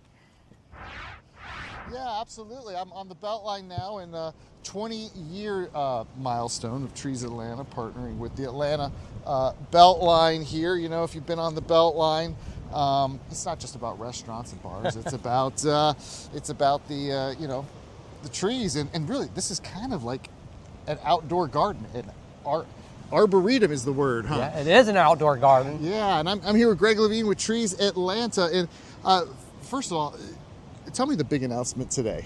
So today we announced that the Atlanta BeltLine Arboretum, which is a public garden that focuses on woody plants and trees, is the longest linear arboretum in the world. And we announced that today. It's pretty exciting news. And this garden is open for everybody to enjoy and don't have to pay to get in. And it's so connected to community. It goes through 45 neighborhoods in that 22-mile length, and people use it every day for going to the grocery store or exercise or going to school, and they're in a public garden. And talking about, I mean, the diversity here now, I think, what, 650 species or so? Yeah, we have 650 woody species in cultivars of trees and shrubs. That's a lot, and you can think about, you know, a cardinal with one species, so think about all the different species of birds you'd have on the BeltLine if they were trees and woody plants. Right now everything's starting to flush out and bloom. You see some red buds up here on the right and some native plum trees on the left, and the fig tree I can see is leafing out. Longleaf pines. So you've got all these plants that support insects and animals, and of course insects and animals support humans, and we are animals, of course, and we're part of a larger ecosystem. And the BeltLine now is a restored ecosystem, restored ecology, or getting restored. And now it can support a lot more living things as opposed to the monoculture that it was as a kudzu trail. It was literally 22 miles to kudzu almost. And, you know, this is what, 12.44 miles, which I think surpasses quite a bit the next largest linear outdoor trail. The arboretum, the next biggest arboretum is 7 miles, and it's not a certified one. We are actually a certified arboretum through ArbNet, which is part of the Morton Arboretum just outside Chicago, and they are a very old arboretum, and they certify arboretums at different levels. So we are official. Yeah, it's pretty exciting. We're up there now with the aquarium and the busiest airport in the world. Yeah, a lot of biggest, strongest first things here for us here in Atlanta, and it's growing too. We're not stopping at 12 points. No, we're going to hit 20. Well, we're going to hit 17 miles probably by fall, and by 2030 we're going to be at 22 mile long arboretum. It's pretty fantastic, and it really gives us an opportunity for urban people, Atlanta's, that live here to be connected to nature and realize that nature can be part of our city and all the good it brings, you know, from mental and physical health, but also, cleaner air, cleaner water, and the connection to wildlife and the beauty that both plants and wildlife bring to our lives. What does it take to get, there's so many species here. What does it take to get there? I mean, it was not this diverse before. No. You have a lot of planting, a lot of great people in design, partnering with the BeltLine, good staff that take care of it. They're doing a really great work. You know, getting this much plant material is pretty difficult. Not just the quantity, but it's the quality and the quantity, and it's the type, right? We have a lot of plants. We have a lot of diversity. You have to contract grow plant material. You've got to buy material as far north, New Jersey to Mississippi to get a lot of the plants, because the nursery trade is shrunk down a little bit and offering fewer plants, so you have to go further to get what you want. And actually, we're starting to grow our own material because we just can't get some of those native plants that you want in the arboretum and want to plant out in the community for all the benefits they give. And the only way to do it sometimes is to do it yourself. Wonderful. Greg, thank you for joining us. It's a 20-year partnership, hopefully many more years here on the BeltLine. Again, the world's largest, longest outdoor Arboretum Botanical Garden. Arboretum Botanical Garden. So I learned a new word today. So absolutely, it's not just the restaurants, not just the bars. This is a beautiful place to come. Absolutely. And Chris, I learned a new word today too, arboretum. I'm adding that to my vocabulary. Beautiful place to get out to. Again, if you need that fresh air, the BeltLine is always open for a lot of different things. Now remember, we were telling you about that synagogue attack and that we just learned recently that the gunman in this attack out in Michigan is now dead. We had a live shot where we could see officers speaking. I actually think they're still going. I want to see if we can listen in right before they wrap up. And of course, it looks like they are wrapping up as we speak. All right. Well, they were able to give us some sounds, some words of what exactly took place out there. I can go back over some of the biggest details with you guys, though, just in case you are just now joining us and you don't know anything about this. There's an active shooter attack at Temple, Israel. This is out in Michigan. It's not Georgia. It's not Atlanta. It's Michigan. They say that a vehicle rammed into a synagogue. That vehicle caught on fire. And then they say that a gunman had been reportedly armed with a rifle and he had been fatally shot by security. Sources say that there were teachers, there were children in the area. Luckily, they have all been accounted for. They are all safe. There are usually preschool programs that go on in the area as well. Right now, it's unclear if any of those preschool programs were underway. So again, it may be the only silver lining that we have here, that such young children may not have been involved with this at all. The Jewish Federation of Detroit issued a lockdown alert to every house of worship in the area. I don't know that has been lifted just yet, but again, we just saw that law enforcement were out on the scene addressing the media, probably telling them more things, maybe even giving them the information that I'm giving you now. Our sister station, they talked to a counterterrorism operative, Eric O'Neill, and he said that this act that happened today should be treated as an act of terrorism. And he cited the rise in violent extremists in the past couple of years as his reason for people to take this seriously. And so that is what we know right now. That's all happening out in Michigan. If there are some more live pictures I can bring you out to during this show, of course I'll do that. Make sure that we all can stay up to date. And shout out to our sister station Fox 2 out in Detroit, who are bringing us these live pictures and bringing us the latest. All right, you guys, when we come back, I'm hoping to get back to that interview that we had before where we were talking a little bit more about the true cost of AI when it comes to those glasses that everybody likes to wear. Yes, our influencers, regular people too, who just want to capture everyday moments. They want to make sure that they're always out there getting content. Everything is content, but we're also learning that could be a risk to not just your privacy, but also the people around you. We'll be talking with him again in just a little bit. You guys, let's take a step back.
Hey guys, welcome back to Fox 5 News Live. We were having a really interesting conversation about cybersecurity. This is the kind of stuff that I nerd out on, so I want to make sure we can get back to it. It's about the hidden cost of smart glasses and bringing back in Harry Moggins, a cybersecurity expert. Harry, when we left you, you had mentioned that just because you take these videos, you think that they're just for you, for yourself. But we learned that maybe some people in a back room in an office could be watching your stuff back, and that helps them train AI. So pick it up from there. Sure. So it's come out. A lot of the people who used to work for some of these companies have left and disclosed some of the training processes and how it operates. People buy a camera for their glasses, and everyday consumers, where they assume it's just like any other camera, where you take a video on your GoPro or your phone and it stays inside of your control. It's your phone, your storage space. The difference is when you toggle on those exciting and fun and helpful AI features.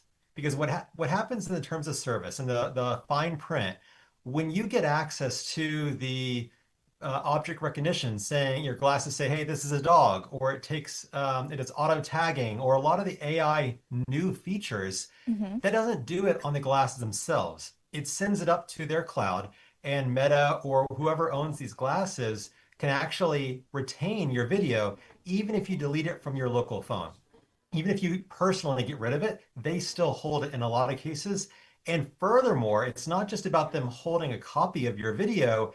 That usually is used for training future AI vision models, which means they have the legal right to go through your videos you took on your own glasses, sent to your own phone, take these videos and have actual humans review it and tag different objects to help the AI get better, saying this is a dog, this is a kitchen, this is a couch, this is a car, to help it learn and improve.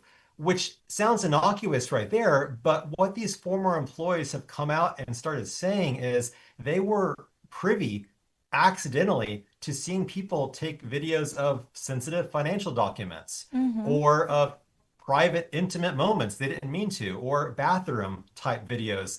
These are the things that people don't think about, assuming it's their own videos, but there's a lot more of a lot more context to this AI video ecosystem that's emerging now. So that makes me think of a couple of different things. First and foremost, as a person who, back in the day where you couldn't just take photos like in a classroom. Some parents would say, well, I don't want my children to be taken photos of, whether it was like a news organization coming out or just a regular run-of-the-mill taking a photo in the classroom. But not everybody gets the chance to opt in or out of being part of someone's world if they're just out in the public wearing these glasses. And so I guess in that case too, your likeness could potentially be out there even though you're not the one using these products. Exactly. You don't consent to somebody walking down the street with a video camera. Now, if you're in a public space, there's not the expectation of privacy. That's how a lot of the influencers get away with filming on sidewalks, but it's getting more invasive where they're going into private stores, they're going into malls and restaurants, and there's so much filming happening nowadays. Being a social media heavy a world we live in nowadays, the evolution of this, it's a little bit more alarming, but it's really good to be aware of, is the fact that once the video goes up to these cloud providers for AI training, for storage, for processing, we don't know if there is subpoenas being sent to Meta to pull down video surveillance. They could say, hey, let's turn everybody's glasses in New York into essentially a surveillance dragnet and have a real-time feed of every single person. So when you have a person walking down the street filming hundreds of other people,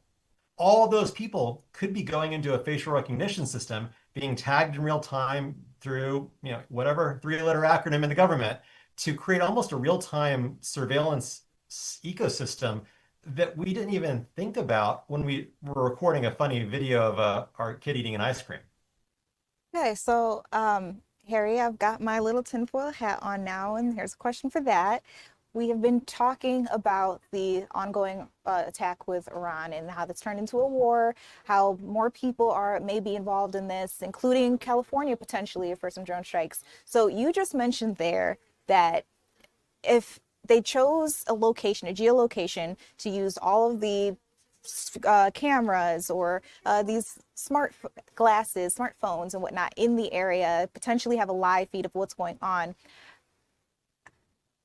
How does that connect to, and I think you get what I'm getting at here, how does that connect to a war type of situation, and how dangerous could that be?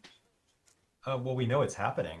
We've had confirmed reports from Iran, Israel, and Ukraine, all of which have said they're trying to hack into local camera devices, because usually cameras like, your Ring doorbell, your Meta glasses, your Ubiquiti camera in this corner of a retail store or a gas station, cameras are usually internet connected.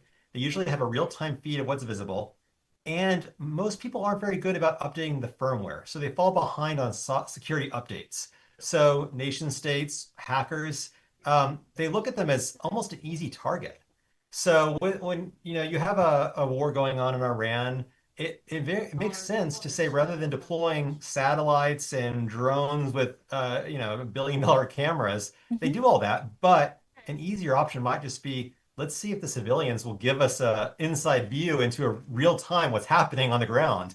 And it's kind of a scary prospect. But you can just fight back on that, right? When you're looking at your settings in your app for controlling your smart glasses or your camera in your local business or your house, keeping them updated, right? Going through and making sure that you have the latest firmware, the latest security updates, turning off any kind of privacy settings that you don't want, that you don't need. If you want to use it as a local recording device for your own dog, you don't need to send the consent to send the data off to Meta or to Google or to these cloud providers.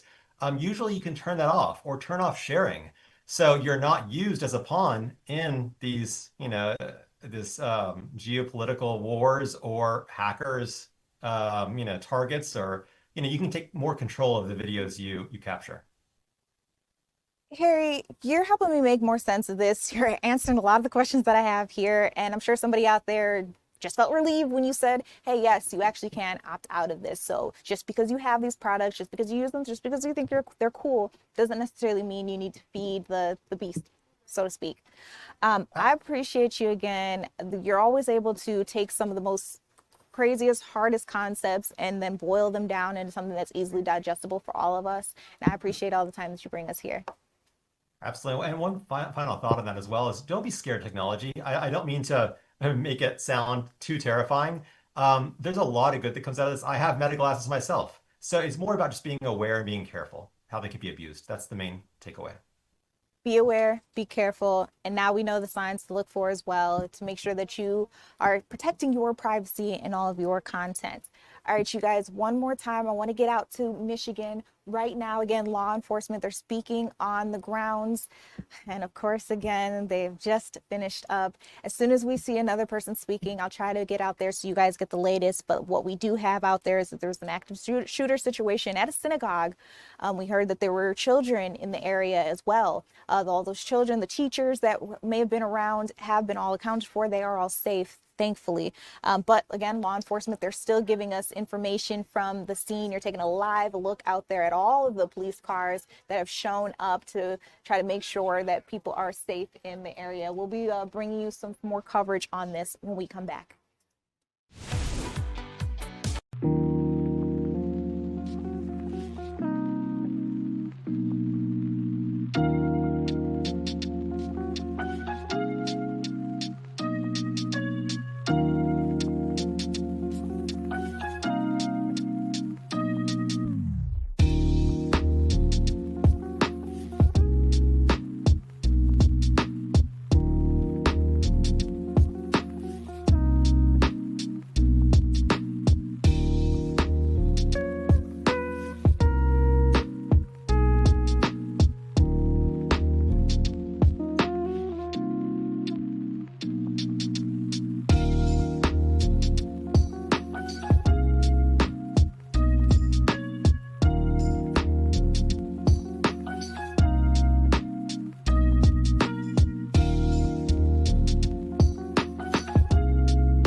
Hey guys, welcome back to Fox 5 News Live. I'm Judea Murray.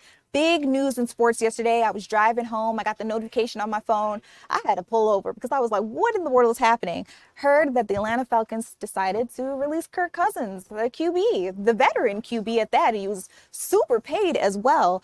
They made this announcement just yesterday, but of course, this wasn't news to a lot of sports fans because there's had been some speculation ever since he was benched during the 2024 season. And then remember, Michael Penix Jr. took over. But now this new release allows Cousins to enter the free agency. He could potentially get some more money from another team. Falcons general manager Ian Cunningham, he talked about the team's intent to cut him at the NFL Combine back in February. Our Fox 5 Sports team went out there to check it out. Now, the Falcons did a post on X. They said that Cousins was released with a post-June 1st designation, and that designation would allow the team to spread its dead cap hit over 2 seasons. They would pay out $22.5 million in 2026 and $12.5 million in 2027. That's all according to the New York Times. That's a lot of money. Now, this move comes as the new year begins, and as the Falcons have reportedly signed a former Dolphins QB. Tua is his name. I do believe we have some video of Tua, if we can pull that up. Yes, coming from the Miami Dolphins. NFL sources confirmed to our DJ Shockley that he intended to sign a 1-year deal. Now, he's going to have to compete for the spot because Michael Penix Jr. for sure is still very much so on the team. But this is for a starting position in the 2026 season. Now, Tua led the Dolphins for 6 straight seasons, so I have a feeling he's going to put up a fight. And remember, I did mention Penix, so don't count our QB out. He continues to recover from a torn ACL that he suffered in the Week 11 game against the Carolina Panthers. He was given a 9-month timeline for recovery. This puts him on schedule to return for August training camp. We're going to have to see what happens. While we're talking about what happens, I want to check in with our Tom Haynes. Tom, you are getting ready to anchor the 3 p.m. news. What's in your headlines? Tua Tagovailoa. Yeah. All right. Yeah. We're gonna have to get used to saying that name. We are going to have to Tua get used to saying the Tagovailoa. name. Everybody's going to want the jersey with the name on the back. Do you remember his claim to fame, which a lot of us here in Georgia don't necessarily care to remember, when he was playing for Alabama? Yeah. Wait. Actually, I did know that. He came from behind and won that game. In a last-minute push for Alabama, but we'll forgive him for that as long as he did what had to be done for our Atlanta Falcons. So we welcome him to the team. Judea, we've got a lot still to come. We're talking about gas prices. Our Deidre Dukes up at the state capitol this afternoon. Will the governor suspend our state gas tax to help us cope with the high gas prices? A lot of lawmakers are calling for him to do just that. We're following the crisis in Iran. Plus, we're following the trial of this accused serial rapist. Yeah. All right, there's a big news conference coming up at 3:30 this afternoon. We're on top of that trial at the Fulton County Courthouse, and we're waiting for that news conference to begin. We got a lot of ground to cover here in the 3 p.m. streaming hour, so we hope you'll stick with us. Please do. I'm very much so interested in hearing what they're going to say during that press conference. The victim impact statements were a lot, to say the least. All right, Tom, I'll let you take things over. You guys don't go anywhere.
I can, yes.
Hey, good afternoon, everybody. Welcome to the 3 p.m. streaming hour here on Fox Local. I'm Tom Haynes with you here for the next hour, live in the Fox 5 Atlanta newsroom. We're so glad that you are with us today. We got a busy hour ahead here as you stream with us. Want to begin with breaking news out of Midtown this afternoon, where we have just confirmed that a major arrest has been made following a high-stakes foot chase and a busy interstate. Yes, we are talking about the downtown connector. Our own photojournalist, Billy Heath, was on the scene for a separate story.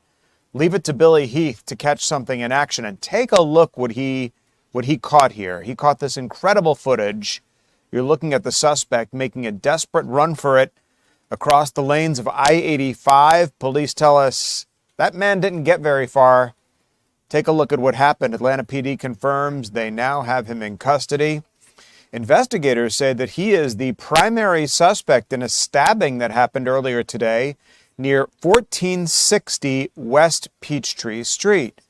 All right, that is in the Midtown area. It's a high traffic area right in the heart of Midtown, just steps away from SCAD Show, the student dorms there at SCAD, and the Center for Puppetry Arts. So if you can orient yourself there on Peachtree, a lot of law firms located there, the High Museum not too far away, SCAD, and this is what happened after as that suspect tried to take off. This looks like the northbound lanes of 85, and then if he goes down that hill there, he winds up on 75. But again, he didn't get very far. Police still on the scene canvassing the area for evidence, but they say that the threat is now over as that man is now in custody, that stabbing suspect that our Billy Heath caught trying to get away on the downtown connector in Midtown Atlanta this morning. Talk about high stakes. We had some high stakes moments at the State House this afternoon as Democrat state representatives now urging the governor to lift the gas tax in our state to deal with and confront the price of oil and the high gas prices at the pump. The governor saying earlier this week that he's going to take a wait-and-see approach, and he's going to monitor the situation out of Iran and how it is impacting the price at the pump. Let's get to Deidre Dukes. She is standing by at the state capitol this afternoon. So, Deidre, you have a Democratic lawmaker calling on the governor to suspend the state gas tax. What do we think he's going to do? Is he still taking that sort of wait-and-see approach here? And we reached out to his office this afternoon after we heard, actually not from one, but two Democratic lawmakers today. We actually talked to a state rep this morning who earlier this week sent out an email urging the governor to suspend the gas tax. And then just as we were interviewing that state lawmaker, the state representative, we heard from Democratic Senator Nabila Parks. She also issued a press release just this morning urging the governor also to suspend that gas tax. And as I said, We did hear from the governor earlier this week. He said that he was taking a wait-and-see attitude about it, that he really wanted to see where things were going with the market. And we did reach out to him again today and did not hear from him, have not heard from him so far today as to if anything changed. But we do want to hear now from one of those state lawmakers as to why they say it's time for the governor to take action and suspend that gas tax. The governor has suspended the gas tax before, back in 2022 and 2023 under the Biden administration, and the buck stops with him. He can do it again to provide immediate relief for working families and small businesses. Again, we should not have to pay for these high gas prices for a war that we did not ask for, and the governor can provide immediate relief by suspending that gas tax. And the state representative that we talked to earlier today, that Democratic lawmaker, he really echoed those remarks. We also earlier this week had a state senator, a Democratic senator, another one who also made similar remarks, urging the governor to take a look at the state gas tax as a way to alleviate some of the burden, the financial burden that Georgians are facing. Because, Tom, as you know, everything, it seems like it costs a lot more now, whether it be food when you go to the grocery store, or in this instance, we've really seen gas prices go up during the Iran-U.S. conflict. And so this is just one way that Democratic lawmakers do believe that the governor can take some action and help alleviate some of that financial strain. We also wanted to play for you what the governor did tell us earlier this week during a news conference with reporters. We're just going to continue to watch the market for a few more days, and then, we'll monitor that as we go. And again, we will have more for you if we do hear from the governor, if he has any additional remarks to make as to his stance right now. But as you heard there right now, he is taking a kind of a wait-and-see attitude about it there, Tom. Deidre, I'm counting here as you were talking. I was doing a little digging around, and I found that the governor has done this 3 times before. The first one in 2022, 2023. Second, 23 in September due to inflation. That was until November. And then the third suspension happening in 24, 2 weeks following Hurricane Helene. It averages about 30 cents a gallon if the governor decides to suspend the gas tax. At the same time, we have calls from federal lawmakers to lower the federal gas tax. So short of releasing our national oil reserve back into the system, which a lot of people think would take a while to get in there and affect gas prices, the governor has yet a 4th opportunity to suspend the gas tax for some time to help alleviate it. And it looks like that would sort of offset, because we're talking about really about 30 to 40 cents a gallon in the big picture over the past several weeks when we went into Iran, how it's affected prices at the pump. So it looks like it would all but negate that rise in oil prices. That's right, because right now I think we're looking at about 33 cents, around 33 cents a gallon as far as the state tax is concerned. And so any little bit helps, right? But at the same time, the governor is saying he doesn't want to jump the gun. So that is why he said he is carefully weighing if and when he will take those steps and move to suspend the gas tax, but not jumping in right now, as it were, at least earlier this week. Should that change, of course, we'll be the first to report that to you. But at last word, and again, reaching out to him today, we have not heard any update that indicates that he has any plans, immediate plans, to suspend that gas tax anytime soon. All right. Now, having said that, Tom, you know how the news cycle works. We may hear something different. Yeah, well, here within the next few hours. The thing is, Deidre, tomorrow. I know if something does happen, you're going to be the first one to hear about it, because you do such great reporting from the state capitol. We appreciate it very much, Deidre Dukes. Thanks. We have a new development this afternoon in a decades-old cold case happening right now in DeKalb County. 64-year-old Wesley Cooley is in court for a plea hearing. This is something we're following really closely because Cooley is the accused serial rapist linked to multiple attacks dating all the way back to 2012. Investigators say that he targeted young women by offering them rides before driving them to remote locations. He was finally identified back in 2020 thanks to DNA breakthroughs from the Georgia Sexual Assault Kit Initiative. So listen to what some witnesses said about this whole trial underway right now. This incident, as other victims have said, was not just a moment in time type of lasting effect. Throughout these years, I've gone through a lot of trauma due to this incident, as well as nightmares, flashbacks, even as recently as just going through this case with, the courts and trying to get everything together. This has affected my life in every way possible, mentally, emotionally, spiritually. There's led to times where I felt like this world wasn't for me. And this man caused this. Caused the girl who came into this world with so much hope to lose all of that in just one moment.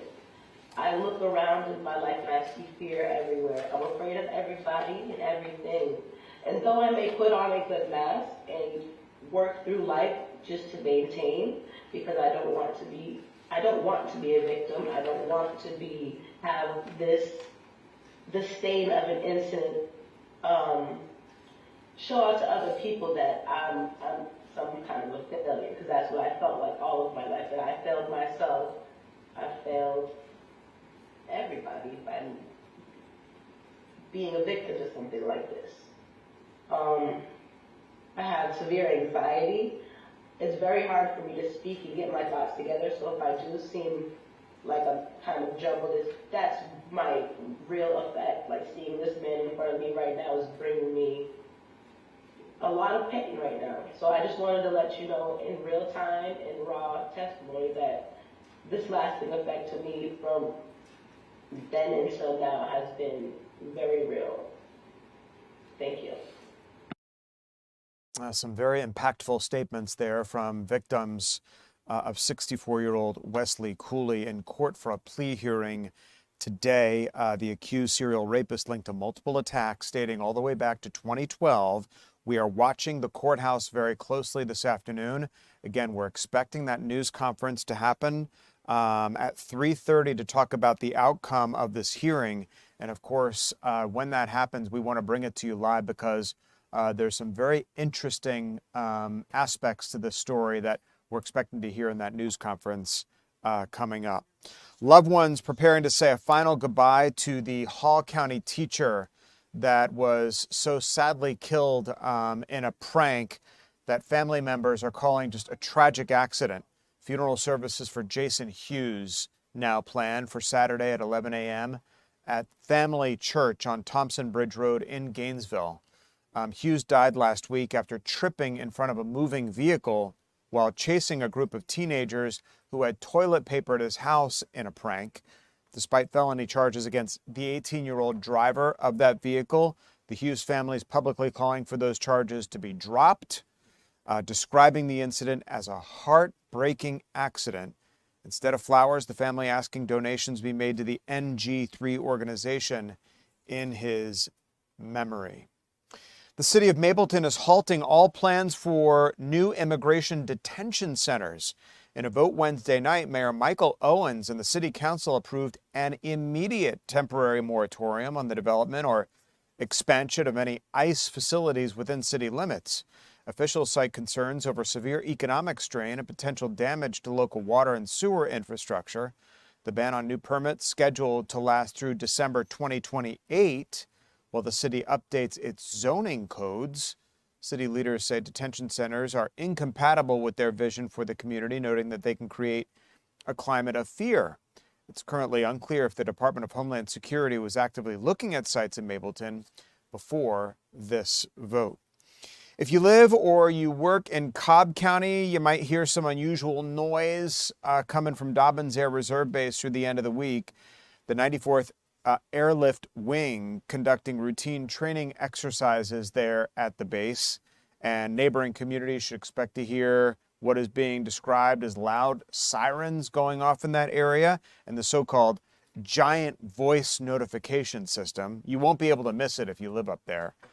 Base officials stress that there are controlled situations happening there up at Dobbins designed to ensure mission readiness and that they do not indicate a real emergency in that area.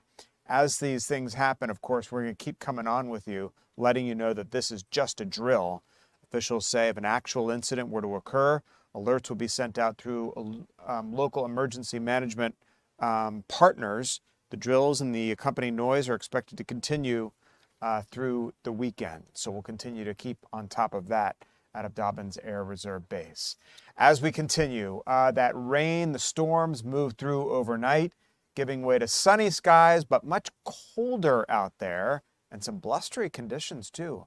Meteorologist Jonathan Stacy standing by to tell us how long this chilly weather is going to last, and he's looking into our weekend for us when we come back.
Totally.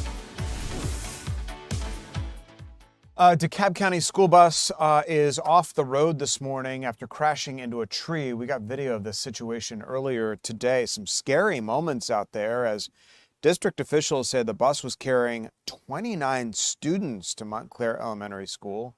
When that accident happened in the rainy early morning hours, the driver and 4 students were rushed to the hospital for evaluation while the rest were taken to school safely. But that was the aftermath of the wreck this morning. Again, students headed to Montclair Elementary School when that bus went off the road, involved in a pretty serious accident causing some minor injuries on that bus.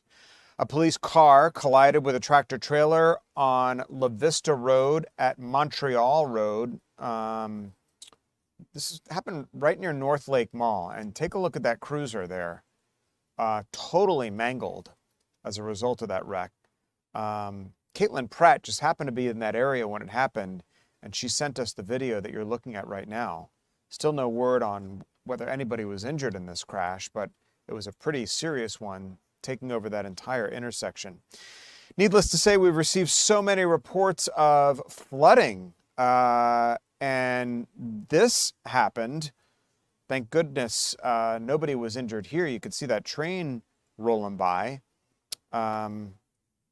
Standing water, no joke, because you never know how high it can be. They always say, if you see standing water, do not drive through it. Sometimes you can't help it. This was on one of the major freeways this afternoon. I know that it can happen in places on 285. It can happen on the downtown connector. In heavy rain type situations, we see a gathering of water there on the roadways. But I didn't realize that the rain was so intense overnight, giving way to the flooding. Meteorologist Jonathan Stacy was tracking it really overnight, Jonathan. You were watching the radar and watching the system come in, and I guess it did dump a lot of rain. It did. So as it turns out, I think here in the Atlanta metro area, we got 3/4 of an inch. So 0.75. There are other areas, especially across northwest Georgia, they got more than that, closer to an inch, more than an inch and a half. That said, it is our drainage system here that is in an urban area that cannot really take a lot of water over a short period of time. And that's what that system brought. Now it is moving offshore, moving fairly quickly. It moved through our area fairly quickly, but it endured for a while as well. And the coast is clear. The skies are looking great outside, and outside does not look great, but looks are deceiving in the case of today because of drastic contrast in temperatures. Yesterday, we reached a high of 82 degrees, which matched a record. Today, 80s nowhere in sight, 70s nowhere in sight, and at this hour, there's only 160-degree temperature on the board. Inkton coming in at 63 degrees, Atlanta 54, 51 in Canton, 48 in Blairsville, and the winds definitely have their ire set on the southern United States, rushing in across the Canadian border, bringing in a round of cold air as we make it through middle March. You can see here those wind gusts have been topping some 30, 35 miles an hour. With that being said, the winds are going, and it feels like it is actually colder than it is. So that will be the case through the remainder of the evening, although the winds will start to soften a bit. Here's a look at the forecast. We'll drop down into the 40s through the overnight hours, and then we'll wake up to some bone-chilling 30s for the first time in the month of March. You can see it here, 39 degrees Atlanta, 36 in Dalton, 31 for Blairsville. So if you got eager or a bit ahead of yourself and started to do some planting, growing in your gardens or maybe in pots, you'll want to cover those plants tonight or perhaps bring them indoors because the air will have a bite. We'll reach for the 40s by, I say, 8 o'clock tomorrow, and then into the 50s and eventually into the 60s. Temperatures actually will be above average after kind of having a day in which the temperature just fell backwards today. We'll make a generous climb to around 66 tomorrow, and then for the weekend, we're off into the races after a cooler start to Saturday morning, 48 degrees. We'll make it back to the mid to high 70s for the afternoon. Saturday is the perfect day of the weekend. Sunday, we'll bring in storms. Another round comes in by afternoon into evening, riding through the overnight, making for a soggy and chilly start to Monday. And as far as Saturday is concerned, since we're so close to the weekend, you know, when we wake up, obviously it's going to be chilly, but we like to sort of plan our day. So chilly morning till like 10, 11 o'clock, and got to wait till like lunchtime for it to get warm. I think we'll have a nice feel to it because most of the time we don't wake up until maybe 9 o'clock or get out and about. Try to sleep in, right? Yeah, you try. Yeah. Try. Adult trying to sleep in is really hard. Yeah. But, you know, temperatures will have made it to around 55, 60 degrees into the 10 and 11 o'clock hours. So I think there will be plenty of kind of delightful weather to capitalize on. And we will have a relatively kind of clean air mass, not really dealing with a lot of humidity on either side of the cold fronts that have come through or will come through into next week. So no coffee on the, if you're outside, you like to have your coffee outside, like sometimes I do on a nice morning. And then the pollen you like to have your coffee by the day. This is like my big thermos of you coffee. Got something over there. Yeah, this is my cafecito. Yeah, shot sometimes they hand these out in the newsroom. Yeah. This is like high test gasoline here. But it's really good. South Florida vibes to North Georgia. Gonna take a while to warm up on Saturday, a little bit. Yeah, but it'll be nice. Yeah. I think you'll like it. All right, Jonathan. Indeed. Gonna get back to my coffee. Thanks. Indeed. I want to head to Iran, talk about what's happening there. The new supreme leader issuing his first public statement since taking power amid the ongoing war with the U.S. and Israel. Mojtaba Khomeini, he is the son of the late Ayatollah Khomeini, did not appear on camera. His message was read by a news anchor on state television. Khomeini confirmed the deaths of several family members in the airstrikes that killed his father, including his wife and one of his sisters. He vowed to continue attacks on Gulf Arab neighbors and called for the closure of the Strait of Hormuz, which is a critical waterway for the world oil supply. The strait is a large part of why oil prices are so high right now, because it is critical for tankers to be able to get through that strait. It's where an abundance of the world's oil supply passes through. Khomeini also urging regional leaders to shut down U.S. military bases, rejecting promises of American protection as lies. His exact location remains unknown as he reportedly operates from a secure site to avoid potential targeting. But given how quickly we found the Ayatollah, his father, it's anyone's guess what his future might be. The war with Iran now sparking domestic security concerns as the FBI investigates a potential drone plot targeting California. President Trump says that he is aware of the threat as intelligence officials warn of retaliatory terror on cyber attacks on U.S. soil. At sea, commercial ships in the Strait of Hormuz are desperately signaling China to avoid being targeted as oil prices spiked above $100 a barrel this morning. The human toll also mounting, with the UN reporting more than 3 million people displaced in Iran alone, while the Pentagon puts the first week of combat cost at over $11 billion. So the conflict coming at a high cost to the United States in terms of our both human and military treasure, with at least 7 lives lost in the conflict thus far, and military might being expended on this operation. I think all of us hope that there's a wind down in Iran soon and that we can reach an acceptable resolution with that country. The national average for a price of regular gasoline is $3.59 a gallon. Here in Georgia, the average price for a regular gallon of gasoline is $3.44. So it's a little less here in Georgia. Gas prices climbing with the Iran conflict, jolting oil markets.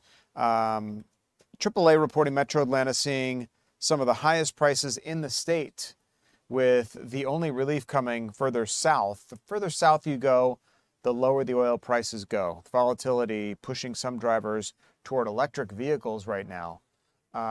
Remember back when the federal government used to offer you a $7,000 EV credit. That went away with the big, beautiful bill.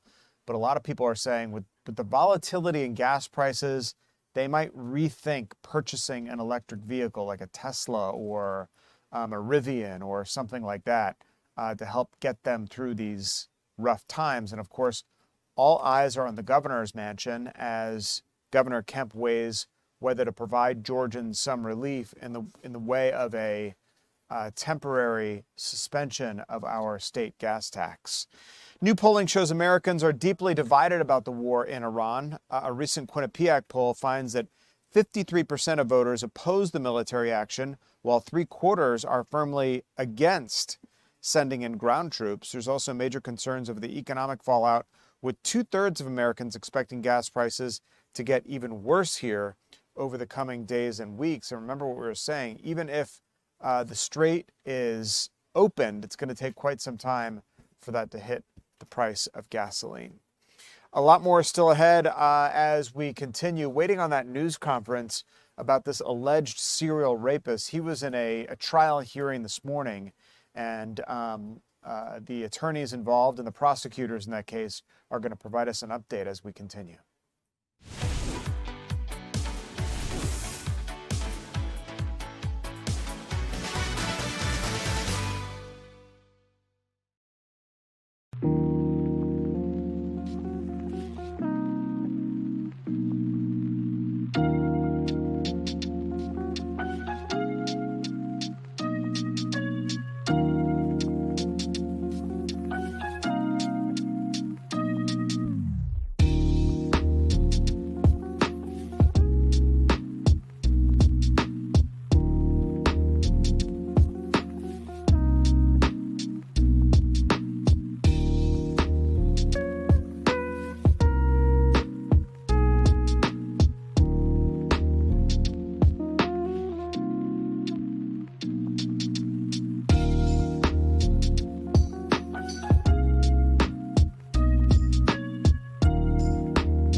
Welcome back to the 3 p.m. streaming hour here on Fox Local.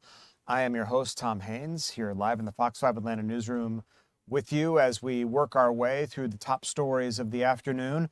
We appreciate you streaming with us. If you're on our mobile app, on your mobile device, on our Fox Local app, streaming along with us, we're certainly glad you're here today. If you're home watching through one of your live channels, we're certainly glad you're with us as well, or streaming on one of our social media sites on YouTube, TikTok, Instagram, or on the radio. We're also on the radio, 107.9 HD2 FM. We're certainly glad you're listening to us today. I want to take a live picture now of this news conference that we've been talking about. They're getting set up, which is why it's not lit very well. People are standing up at the podium doing some mic checks, but it's a major development, we're told, in a cold case, a decade-old cold case. This is in DeKalb County, we understand, and it's 64-year-old Wesley Cooley. He was in court for a plea hearing today. Cooley, the accused serial rapist, linked to multiple attacks dating all the way back to 2012.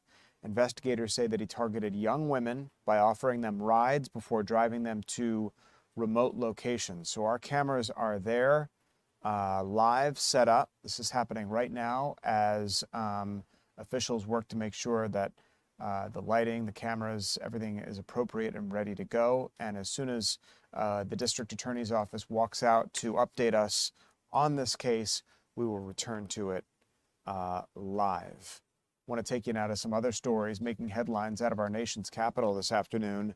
House lawmakers are scrutinizing Jeffrey Epstein's hundreds of millions in wealth after deposing his longtime accountant on Capitol Hill, Richard Kahn, telling the Oversight Committee that he believed Epstein was simply a tax advisor and denied seeing any evidence of sexual abuse. While the investigation confirmed financial ties to several global billionaires, Chairman James Comer said that the accountant saw no transactions linking Epstein to President Trump. This all happened on Capitol Hill this afternoon. Committee members are now combing through 40,000 bank documents to determine how the trafficking ring was financed for so long. But again, House lawmakers listening to Richard Kahn, Jeffrey Epstein's longtime accountant on Capitol Hill this afternoon, delivering crucial information about the alleged goings-on of Jeffrey Epstein's finances as they related to the allegations against him of being a sexual predator. So we're keeping an eye on that situation. Back to our breaking news now. Again, this news conference that we're waiting for to happen at any moment now. The podium is set up, and we are waiting for information on that to happen at any moment. In the meantime, I want to take you to some other breaking news right now where I'm hearing, what are we doing next, guys? All right. The story from Michigan, where we heard reports earlier today of an active shooter at a temple there. He, according to authorities, is now dead. This situation was unfolding really for the past couple of hours now with law enforcement. This is happening just outside Detroit, Michigan today. And there were a lot of people on edge as this whole thing unfolded. Law enforcement quickly arriving at that scene to get the situation under control, but they were able to get that individual apprehended. They took out the target that was threatening that temple. Again, this happened in Michigan today, just outside Detroit. Much of the country is on alert now as we hear more and more about these so-called sleeper cells that may be planted all across the country. Now, there's absolutely no connection at this point to what happened in Michigan this morning outside this temple to the so-called sleeper cells, which may be seeking to exact revenge after our invasion of Iran. But you remember what happened in Austin, Texas about 3 weeks ago when an individual entered a very crowded bar there on so-called 6th Street in Austin, Texas. This is the very busy corridor where a lot of college students gather to party on the weekends. Joe Rogan, the famous podcaster, has his comedy club on 6th Street. So it's a very high profile area where a gunman walked in and killed at least 2 people in Austin, Texas, not too long ago, wearing some sort of garb indicating that he might be a sympathizer of the Iranian regime. Okay, that man was also taken out at the time that it happened in Austin, Texas. But again, we've been following the situation in Michigan after this person threatened this temple, and police were able to take him down. Back to DeKalb County with this alleged serial rapist, a case dating back more than a decade. The district attorney now taking the podium. Let's listen. Today, I am joined by representatives from the Criminal Justice Coordinating Council and the DeKalb County Police Department. We are here to share an update with you on the prosecution of a serial rapist linked to 4 sexual assault cases that occurred in DeKalb between 2012 and 2017. This afternoon, Wesley Cooley, now 64 years old, pled guilty to 3 counts of rape, kidnapping with bodily injury, aggravated sodomy, criminal attempt to commit rape, and aggravated assault. These charges stem from assaults against 4 female victims who ranged in age from 16 to 26 at the time of their assaults. Each of the 4 cases follows a similar pattern where defendant Cooley approached young women who were alone, offered them a ride or other assistance, and then drove them to a secondary location and assaulted them. Here are the facts of the cases. On October 16, 2012, defendant Cooley approached an 18-year-old victim at a bus stop in the area of Panola Road and Redan Road and offered her a ride in a green sedan. She accepted that ride, and Cooley took her to a separate location near Redan and South Harrison Road, where he physically assaulted and raped her. On February 18, 2013, defendant Cooley started talking to a 16-year-old victim while she was sitting on the bleachers behind Miller Grove High School. When she attempted to leave, he offered her a ride in a green sedan. The victim refused the ride several times, but eventually accepted. Cooley pulled into a driveway in the Sandstone subdivision off of Browns Mill Road to pick something up, and then he raped and assaulted the victim. On April 25th of 2017, defendant Cooley offered a 26-year-old victim a ride while she was walking to a gas station on Lawrenceville Highway at I-285 to use the restroom. The victim, who was carrying luggage, declined. After she exited the bathroom, she found Cooley placing her luggage into his white pickup truck. Defendant Cooley insisted on giving her a ride, so she agreed. He offered the victim money to spend the day with him. When she declined, he parked the truck in the parking lot of the North Lake Inn and raped the victim. Defendant Cooley then dropped the victim off at North Lake Mall. On October 16th of 2017, defendant Cooley offered a ride to a 19-year-old victim to get food and collect food stamps while she was panhandling in front of a fast food restaurant on Memorial Drive in Stone Mountain. The victim agreed, and Cooley took her to a home off of Tasman Trail to wait until the office opened. While at the home, Cooley picked up a brick, forced the victim to remove her clothes, and threatened to kill her if she did not comply. The two struggled, and Cooley strangled the victim. She was able to escape before a sexual assault occurred. The victim ran unclothed to a neighboring house to call 911. Cooley threw her clothing in the road and drove away in a gray Dodge SUV. Law enforcement conducted a traffic stop on an SUV matching the description provided by the victim, but found her purse in the vehicle and arrested defendant Cooley. Though defendant Cooley was arrested after that attempted rape in October 2017, he was not connected to the other assaults until the Georgia Sexual Assault Kit Initiative Task Force, also known as Georgia SAKI, began investigating. The DNA of an unknown perpetrator linked to several cases in DeKalb, Fulton, and Rockdale counties dating back to 1999. When a detective from DeKalb County Police Department received a DNA match from the April 2017 case known then to the unknown perpetrator in the other cases, he contacted Georgia Saki. Through a review of the evidence in all of the cases and working in partnership with the Conyers, DeKalb, and Atlanta police departments, Georgia Saki found evidence to identify defendant Cooley as a suspect in the April 2017 rape.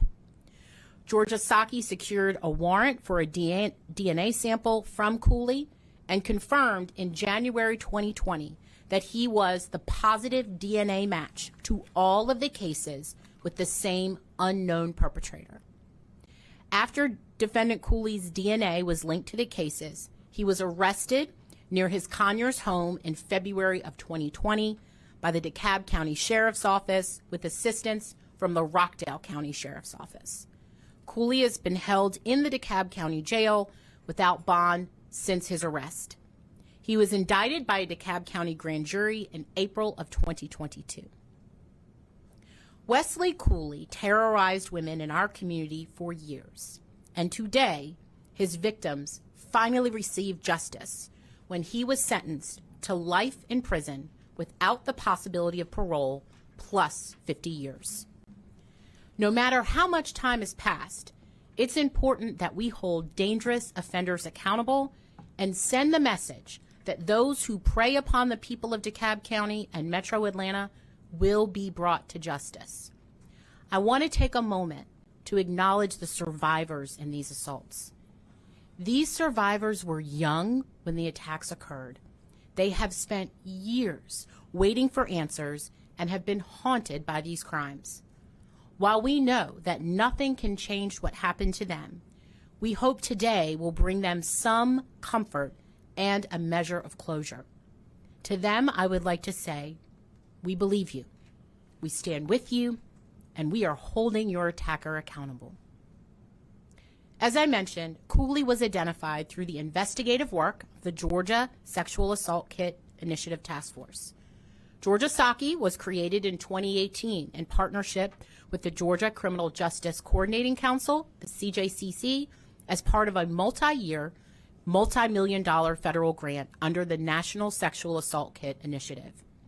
The team consists of prosecutors, investigators, and victim advocates from the DeKalb County District Attorney's Office, the Cobb County District Attorney's Office, and the Prosecuting Attorneys Council, PAC, and CJCC. Thanks to the dedicated efforts of our partnership, we are able to collaboratively solve crimes and bring justice. Without the Georgia Criminal Justice Coordinating Council, this work would not be possible. Thank you to the entire CJCC team for your commitment to this important work. Special thanks to CJCC Executive Director Jay Neal, Jay Eisner, the coordinator of Georgia Saki, and Amy Hutstel, Program Director for CJCC's Sexual Assault, Child Abuse, and Human Trafficking Unit. I would like to recognize the work of the DeKalb County Police Department, who led the initial investigations in these 4 cases. Thank you to Chief Gregory Padrick for being here today. I'd like to also recognize the GBI's commitment to this work and to testing our backlog kits. And finally, I'd like to take a moment to acknowledge the team members in my office who worked tirelessly on this case. The dedicated staff in our Sexual Assault Kit Initiative Unit, including Senior Assistant District Attorney Agatha Romanowski, District Attorney Investigator Crispin Henry, who has worked this case since the beginning stages and utilized his strong partnerships with neighboring agencies to identify Wesley Cooley as a suspect and bring him to justice. District Attorney Investigator Brandy Rogers, and Victim Advocate Julie Bernardo. I'd like to also recognize Deputy Chief Assistant District Attorney Tabitha Pasmino, who worked alongside our Saki team as they prepared to bring this case to trial next week. And thank you again for all of you being here. I'll now open up the floor to questions. Can you talk about Saki? I know you mentioned that it's backlog, and one of the cases that Ms. Romanowski brought up in court also had not even been submitted to the GBI. So can you talk about how this maybe impacted the length of the time that some of those victims didn't get justice? That is Sherry Boston, the DeKalb County District Attorney, talking about this major development in the case of Wesley Cooley. Now, sentenced to life in prison without the possibility of parole, plus 50 years for 4 cases involving victims that he raped. A serial rapist, he is being described as, multiple attacks dating all the way back to 2012. Sherry Boston, the DeKalb County DA, thanking the investigators both on her team and part of the DeKalb County Police Force who worked on this case to bring Cooley to justice. Also, thanking the victims for coming forward with impact statements, some of which you heard right here on the 3 p.m. stream, talking about their horrific experiences with Cooley, who will, for all intents and purposes, never see the light of day again, given the fact that he was just sentenced to life in prison without parole, plus 50 years, that according to Sherry Boston. Our coverage will continue here right after this.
Welcome back, everybody, to the 3 p.m. streaming hour. So happy you're with us this afternoon.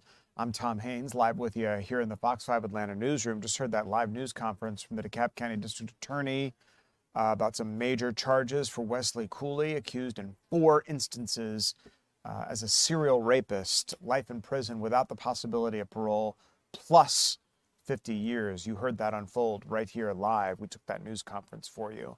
On a much lighter note, all right, as we shift gears here, preparations well underway for the World Cup, which is coming to Atlanta. The whole city is excited. City leaders meeting at Mercedes-Benz Stadium this morning to reveal new details on transportation and the upcoming fan festival. Tyler Fingert is down there covering all things World Cup for us this afternoon on a chilly Thursday afternoon. Tyler, what'd you hear from city officials today? Yeah, Tom, good afternoon to you. Thankfully, the news briefing was held inside Mercedes-Benz Stadium because it was certainly very chilly out here in downtown Atlanta this morning. But we know we're just a matter of months away from being on the world stage when the FIFA World Cup gets underway in June, and Atlanta will be one of the host cities. Take a look. This is the Benz, which will be transitioned to Atlanta Stadium come June 15th. We're 95 days from now. We'll start seeing World Cup soccer inside of Mercedes-Benz Stadium for the tournament. 3 months out, organizers are very excited for this summer. Today, local leaders shared how preparations are moving forward. Officials discussed everything from transportation to fan experiences and making sure the city is ready for visitors from around the globe for one of the world's biggest sporting events. Organizers say they're expecting, get this, 500,000 visitors in Atlanta for the 8 World Cup matches and all the fun surrounding it. They say the World Cup experience will extend beyond the stadium. Organizers announced details about the FIFA Fan Festival, where fans will be able to gather, watch matches on big screens, and celebrate the global tournament.